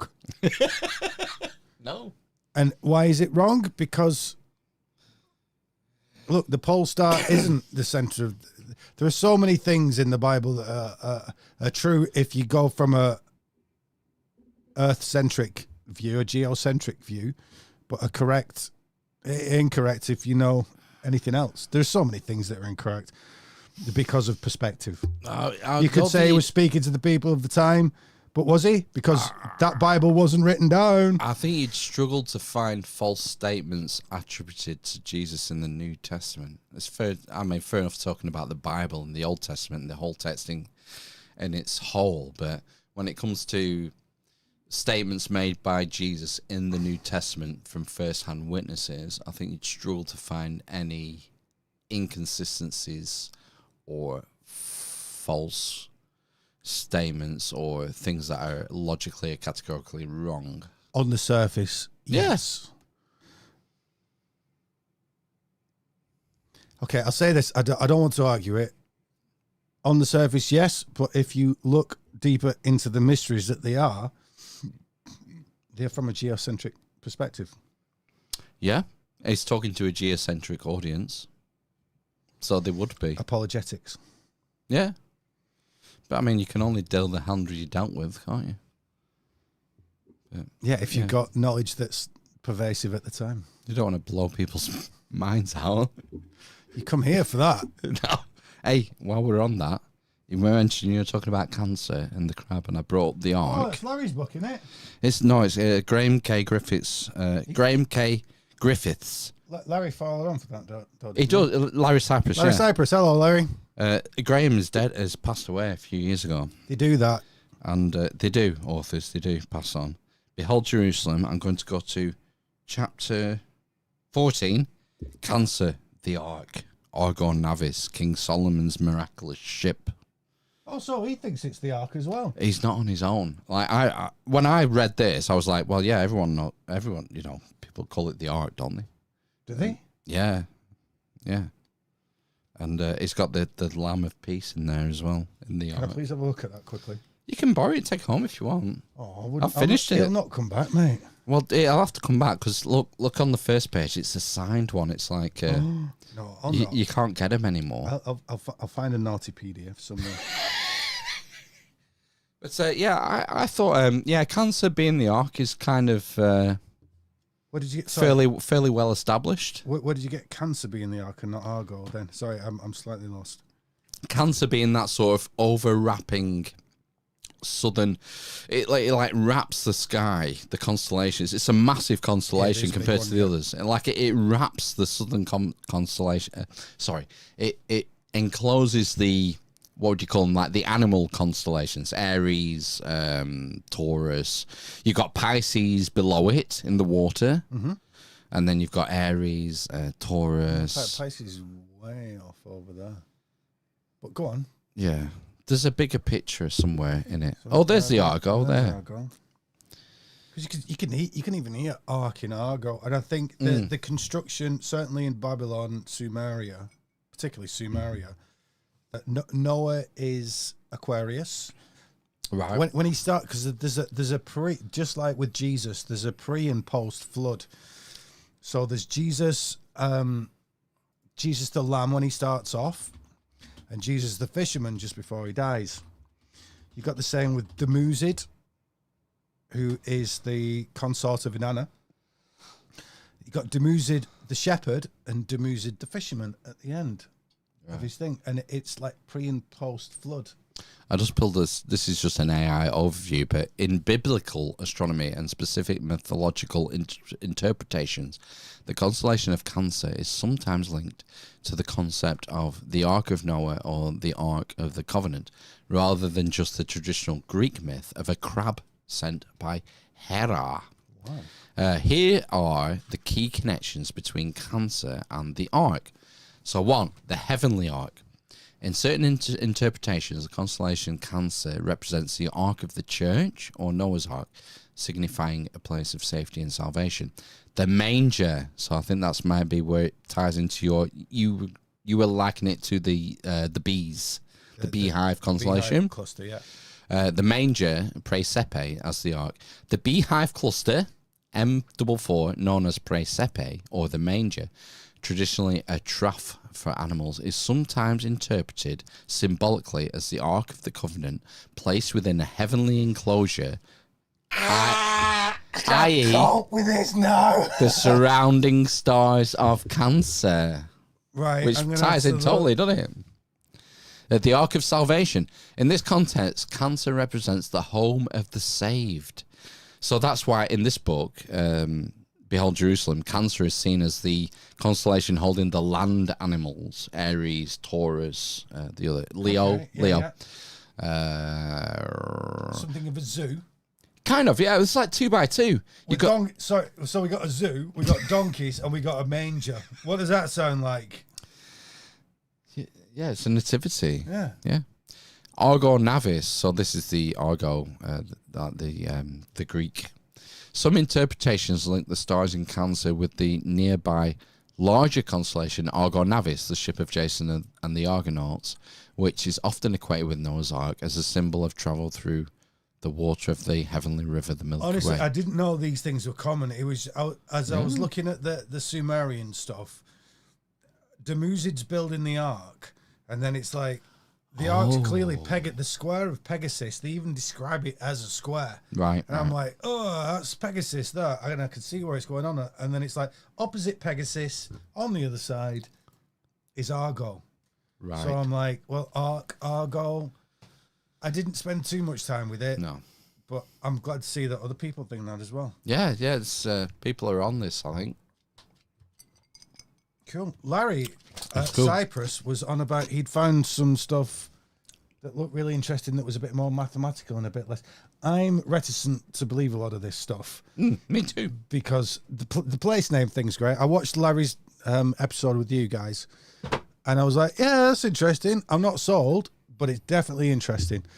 But what he's thinks he's found now, I was like, oh, that's actually seems like really on point. But I think he went away to go and consider more. I certainly wouldn't like to split. Yeah. Honestly, like that book, the Griffiths book, Behold Jerusalem. If you take that as read, you have to completely reimagine what your fucking conception of reality is, man. Is it that? Yeah.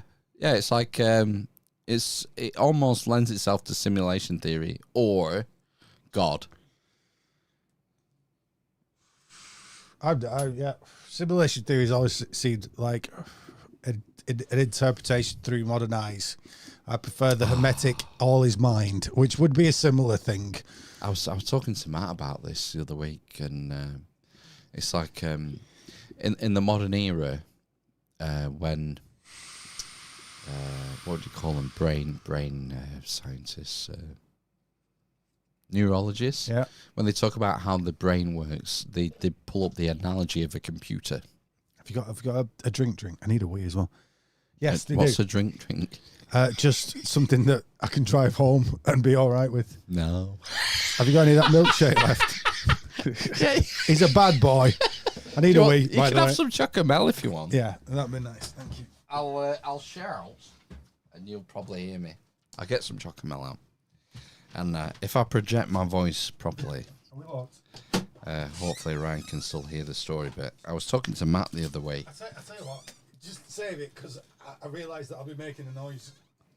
Oh my god, I think he's going for a massive shit. Fucking hell, hold on to your hats, people. Is there even anyone here? I've not looked at the chat for ages. I can't even get to my mouse because I'm full of chocomel. Is there anyone in the chat? James Donald. Oh, Al's is there. Modern Medwar. Hugh's here. Dane's here. Saturn Rooster. Sublimated Node. And Melissa Campbell's here as well. That's fantastic. I don't know if anyone's still here. I should go to the restream. Yeah, I think some people are still here. So let us know if you're still here. And if you've got any questions you want to ask Ryan, now would be a good time while we've got him. Captive. Like, a captive audience. whose pajama bottoms are better? Transformers or Captain America, Spider-Man, Iron Man? You got Bumblebee, Megatron. I mean, to be fair, I've got like 1984 Transformers pajamas, so they're pretty sick. Mine are 60s though, mate. I've gone all the way back to Old and weathered, haggard. There's hardly any colour in them pajamas. There's some weird white stains though. Oh my god. I'll tell you what I was going to tell you. I was talking to Matt about neurologists, right? So, the modern day neurologist, when he's talking about the brain, what analogy does he use? It's like a computer. Yeah. You've got RAM, you've got memory. It's like a neural network. It's like a hard drive, right? 200 years ago, you know what they talked about the brain? They said it was like a steam engine. Yeah. This is my point. We always do it through whatever It's so of its technology time. that we've got. I think the point is that we don't fucking know, do we? We can't think beyond the recent paradigm is the problem. Yeah. Well, I think the Hermeticists had it best. Had it bettercist. And that is the universe is a mind. That's the best way to describe it as far as I can see. In the beginning,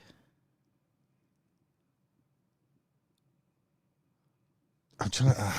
I thought about 6 different things. Then I was going to do the beginning to Count Duckula. The word was got. I was thinking about the word, like like breathing life into the universe. Yeah. Through the mind, language. It's the separation of the waters above and the waters below is essentially order and chaos left and right, brain. Hey, how far's your book off now? Oh mate, book off. Have you finished Philip, it? This and that book You've has been promised me a book for about 3 years. About 4 years now. Since I've been coming on here. Ew. In fact, the first time I ever came on here, when it was just a call from my house, was when I was just starting it. I think that was like 4.5, 5 years ago now. Yeah. It's on the very final run this week. I've done, look, there's nearly 400 illustrations in there. Wow. I'm an illustration heavy guy, as you can see. That's going to be expensive, isn't it, though, to make? I don't know these days. It's a lot cheaper. Look, if it's expensive, it's fucking expensive. That's how it goes. Fuck 'em. Yeah. Fuck 'em. I'm with you on that. Yeah. I'm literally doing the last run through now. I've probably got I've got less than a handful of illustrations. One of them's probably going to take a week. The other ones probably take a long day. I've got to go through the book again, just, any typos, any things that I might have changed my mind on. Do a few alignments in the margins, get Dane's part about the music of the spheres, and then we're done. And obviously write up. Oh, thanks, Phil. Thanks for sticking by me all these years at the beginning. I just like a copy. That's all I want. Mate, you're one of the first people that's getting it. I need credit, you to go, Ryan, this, that, you. Ryan, that. Wanking off jobs. I just like Yeah, a copy. you'll not open those centre pages, mate. It'll be news before you. You'll be like... No, I'd be interested to read it. I would be. How long do you think it's going to be? I mean, the actual book itself, like... How many it's gonna pages? be, like 300, 400, 200. I got it down from 700 pages to 300 and something. Wow, Yeah. that's good. That's a tidy... Like, I think people sometimes often have something in their head about 400 pages. Like, if you can get it under that... It's I think definitely that's readable. a mental Yeah. block that will get more people to read Yeah. it, hopefully. And I think the amount of pictures in there as well will help as well. Yeah. Good. Have you got as far as like are you going to do it on Amazon or that one that Chris told where they looks, or have you not got that far yet? I've not got that far at all yet. No, fair enough. All right. I was wondering where people It's one get stage at a time. Yeah. I mean, it's been so I finished the book itself. I finished writing that, and then it was like, okay, I'll do these illustrations, and then it was like, how many do I have to do? A lot of them are full page. Some of them took a week or two to do. I don't know. I couldn't even face it. It's. I wouldn't do it again. What if it sold 100 million copies? I'm going to say, if it sold a lot, I'd start that day. No problem at all. But I know I'm a video the maker. new Graham Hancock. Yeah. Well, I'd like to fill his shoes. That would be nice. Yeah. There's going to be a place there soon. Graham's not got that long left. Do you know? I think we're in a good position. I think I remember on this podcast years ago. I don't know, maybe who we were talking to. Might have been Cosmic Tusk or someone like that. And I was was asking him, like, who are the next guys coming through? Like, we've all grown up, we've all read, like, Von Daniken and Hancock and Beauval and all these guys who had massive impact in the 70s, the 80s, 90s. And I remember asking the question, like, where's the next generation coming from? But they're there. They're there. There's loads to go at, I would say. Well, we're disconnected. I don't think we have. I think it'll be fine.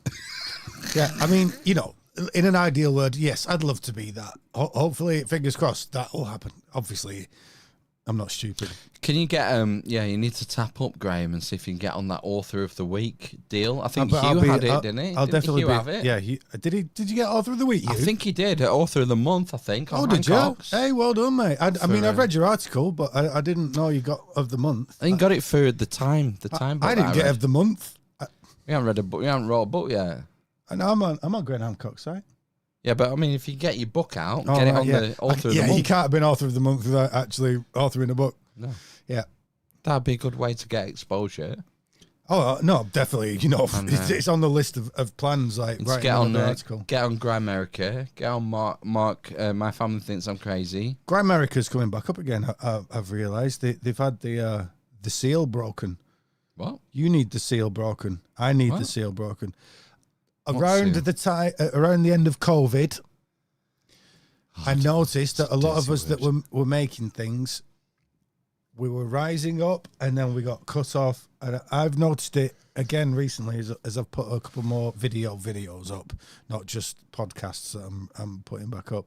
He'll get to a certain amount really quickly and then it just gets cut off. Right. Yeah. So there was a link to COVID. Apparently, Grimerica's started rising again. Oh, which good. is good. Good for them. I think you guys need to rise again. I don't know why you're not doing really well. It's like I said, I think you're one of the best Probably podcasts in the because country. probably lack of effort. Probably a bit of that. Probably a bit of that. We've had some. It's not like it's nothing to do with us. We've had brilliant guests. You have had brilliant guests, and you're a great host. The greatest. We've had brilliant guests, which is what makes it interesting to me. It's like I listen to a lot of podcasts. Like I don't really listen to them anymore, but I'll dip into Joe Rogan. But it depends who the guest is. Danny Jones. It's like I'm looking for the guest. Yeah. I'm not interested in the host and what he has to say. I'm interested in the guest. So It's funny. I watched the last Danny Jones award I watched was Ammon Hillman. You know Ammon? Fuck me, yeah. You know he's a kind of a mate of mine. Yep. Dude, he's on a path. That guy, fuck, you know. Look, I'll just say, I'll say one word about Ammon: satire. Oh right, because my word was going to be troll. Same shit. Yeah, that's the. He's not wrong on a lot of the stuff, though. No, I'm not throwing shade. I also am throwing shade on him. But He knows what path he's on, and we've all seen Thelma and Louise.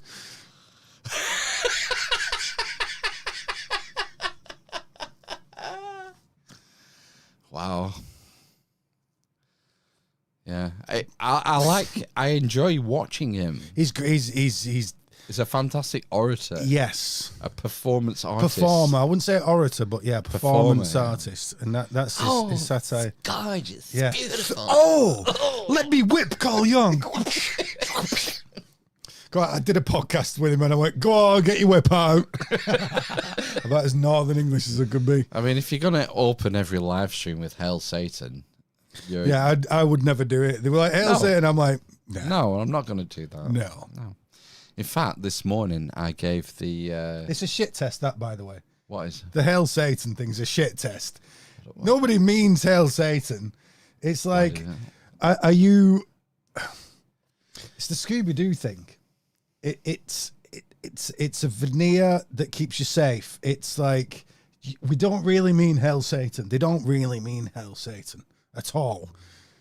Who is Satan for starters? None of those guys are Christian. okay? Right?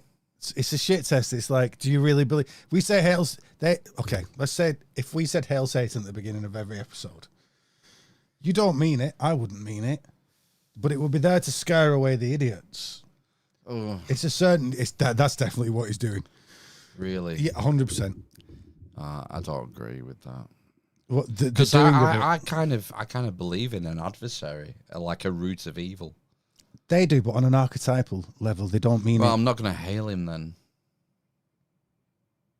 I don't do it.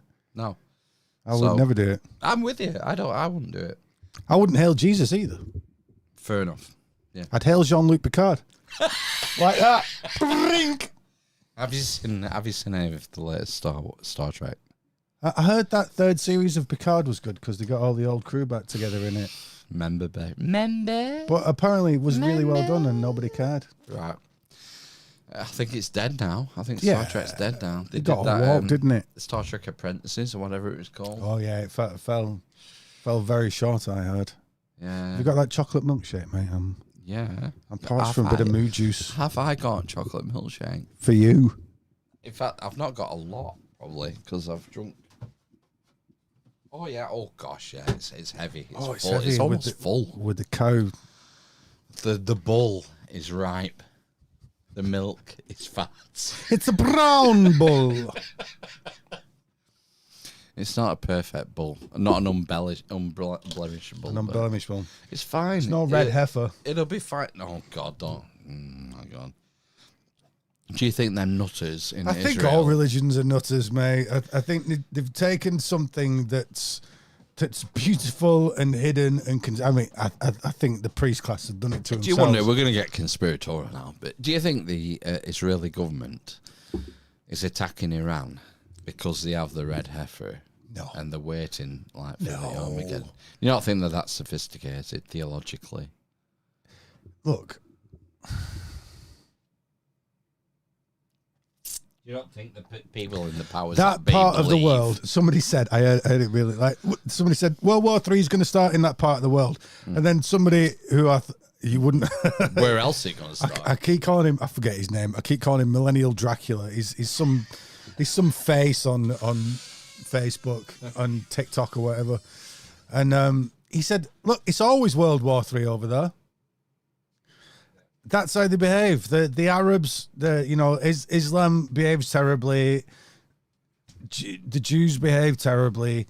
They're always warring with each other. Death to Israel, death to America. That's one thing. But then the Jews also are sneaky bastards. The Jewish state are sneaky bastards. I heard every time that Iran's come to the table wanting, who knows if it was. They were being sneaky or not. But every time Iran came to the table saying that we want a deal about enriching uranium, whoever was the peacemaker would suddenly be blown up the day before or the day after by Israel. So I honestly see them as two sets of bastards fighting each other. If I was going to back any bastard, just because they're more westernized, I would back Israel. But I'm under no illusion that they are also bastards. They're all bastards. The world, look, in the West, we've become very feminized and we do everything by magic and paper. We go, if you don't do this, we won't do that. What's stopping us? Oh, it's this paper over here. That's bollocks. Donald Trump's reset the world order in that he's gone back to might is right. Realpolitik, yeah, which is strength is, you can have peace in strength, but strength's the thing that does everything. And it's like, yes, that's true. I'm afraid that the masculine has control, and it's only in the withholding of that masculine strength that this feminine paper bullshit, which is essentially a magic trick, is allowed to work. It is. We do a little dance, we sign something, everyone does this certain little ritual, and then it's made true. What makes it true? It's the might, it's the strength behind it. You have these cooks like Keir Starmer. Europe's turned to it. Talking about the international rules-based order. Who the fuck do you think enforces the rules? Strong men. The people with the most might. Might is stupid, right. Man. I mean, it's shit that we come to this, and we like to think that we live in this enlightened age. But at the end of the day, it comes to get there firstest with the biggest stickers. And it's always going to be that. It's always going to be that. Because only because we allow these fucking megalomaniacs, these power-hungry turds, to rule us. Yeah. That is all it is. These Trumps, these, what's your man, Netanyahu. Yeah. Whoever the fuck it is in Iran, there's none of them left. But we reject, we sort of delineate our responsibility to bureaucracies in different layers. It starts with your local council, then your local authority, then your government, then your prime minister, then the European Union, then the head of Europe. But it's a series of spells and magic tricks. Of course it is. That's all it is. It's nonsense. They don't have any power. They don't have anything. They have the consent of sheep. And the problem is that those sheep have forgotten their own power. They've forgotten there are rams among the All we have to do is say, fucking stop, you dickheads. Well, look, England's in big trouble, isn't it? Oh, fuck. England's in the biggest trouble. Yeah, I want to get out of the cities, man. Just get out of the cities. Grim. However, okay, please, everybody, understand. Those that going know dark me, now. we're going to go dark now. Oh, right. If we're getting a disclaimer from the Ryan left 7. is feminine, the right is masculine. You turn up to a lefty demonstration, it's 70% women. You turn up to a right demonstration, it's 70% men. Go figure. Go figure. Now, this has all been split down to left and right, hasn't it? Yeah. And I'm noticing that the left is far more violent than the right is right now. All the assassinations, all the everything that you can link to the left, it's much more violent. The rhetoric coming from the left is much more violent. It's fight this, do that. Yeah, I would say maybe, but I don't think It so. won't. It'll turn, mate. Here's my point. It will turn, and when it turns, it won't be nice.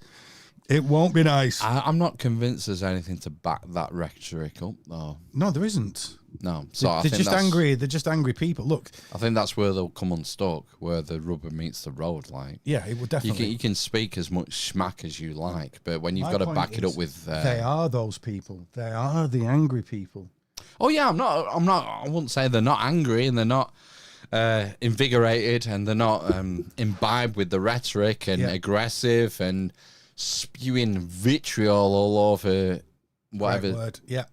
social But media. they're the ones that can't back it up. No, they won't. They can't back it up. No, so they're gonna end up with us in a with sticky every position.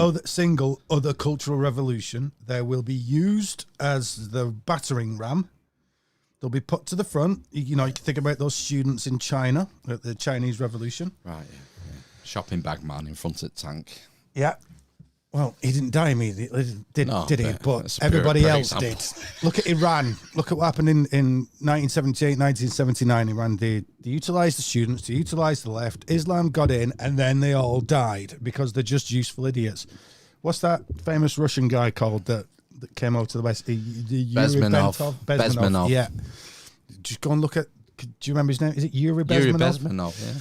Go and look at the video with Yuri Bezmenov and you'll understand everything. It's like and a it's obvious. series of lectures. It's like fucking 5 hours or something. But He you lays will be it out. enlightened. You will be enlightened after that. Yeah. Yeah, people don't have the attention span, Ryan, to watch like 5 hours they of don't. Yuri Bezmenov. So here's what we're missing. Since the fire of London and since the Great Plague wiped out the priest class, and then they lowered the threshold to get into the priest class, we've lost all the wizards. It was the wizards that knew this stuff.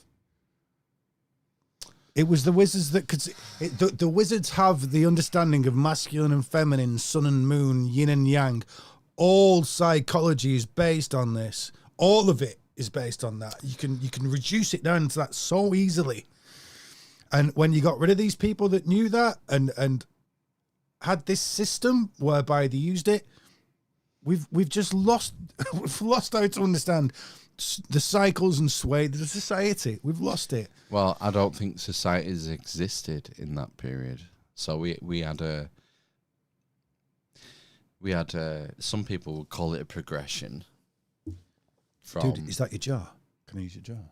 It's a jar, yeah. I mean, you can smoke whatever you find in there. Thanks for that. I was being all like, can I use a secret jar that's got secret things in it? And he's like, yeah, you can. I mean, good luck. I'm saying, I had a better jar. I thought, is there nothing in that pot, that Aldi pot of Greek yogurt? I think there might be some stuff in there. I mean, I know That's this is weird. double- I've got to drive home. No. In that Aldi pot, No, I I'm think there's seeing it. some stuff that's double bagged. I'm just thinking this because it's like 3 years old now. Yeah, that stuff probably is. Better. It won't do any harm, would it, if it's 3 years old? No, it would do me better, mate, because I get a light buzz now and I can drive home without being paranoid. Without gripping. I remember I drove down to London once and I remember just taking my hands off the steering wheel like, like I've been gripping it tightly the whole way, paranoid. The flagon of rum is over three. It's like 3/4 gone already. Oh my god! I had. Oh my god! I've just. Give it here. I just spilt rum all over the keyboard. Tiny. What are you doing? I'm only having a taste. I had 2 pints at lunch. I had 5 pints at grandma's. Really? and then came straight here. Did you really? Yeah. Mate, is in I'm mate's a on the fucking internet. I'm a fucking Viking. I'm talking to the internet. Oh my God, I would have had no idea. Oh, God. I honestly got back. I thought I was looking very Fucking quite hell, dashing. I'd had 7 pints when I came in here. I've never seen you out of your pajamas, so I think I was shocked by the fact you had civilian clothes on. Yeah, jeans. I was wearing jeans. You look very smart. Oh, well, thanks. Quite sexy, I thought. Like a nice fitting jumper. You were looking at yourself in the mirror. I was. I'm like, do you know the story of Narcissus? Headbutt in the mirror. So I can't remember what we're talking about before I spilt rum all over the keyboard. It's gone now. I'm going to tie it up so I don't forget. I should regret it in the morning. It's right because because the stream might end if you press the wrong button. Right. I've got loads of keyboards. There's one over there.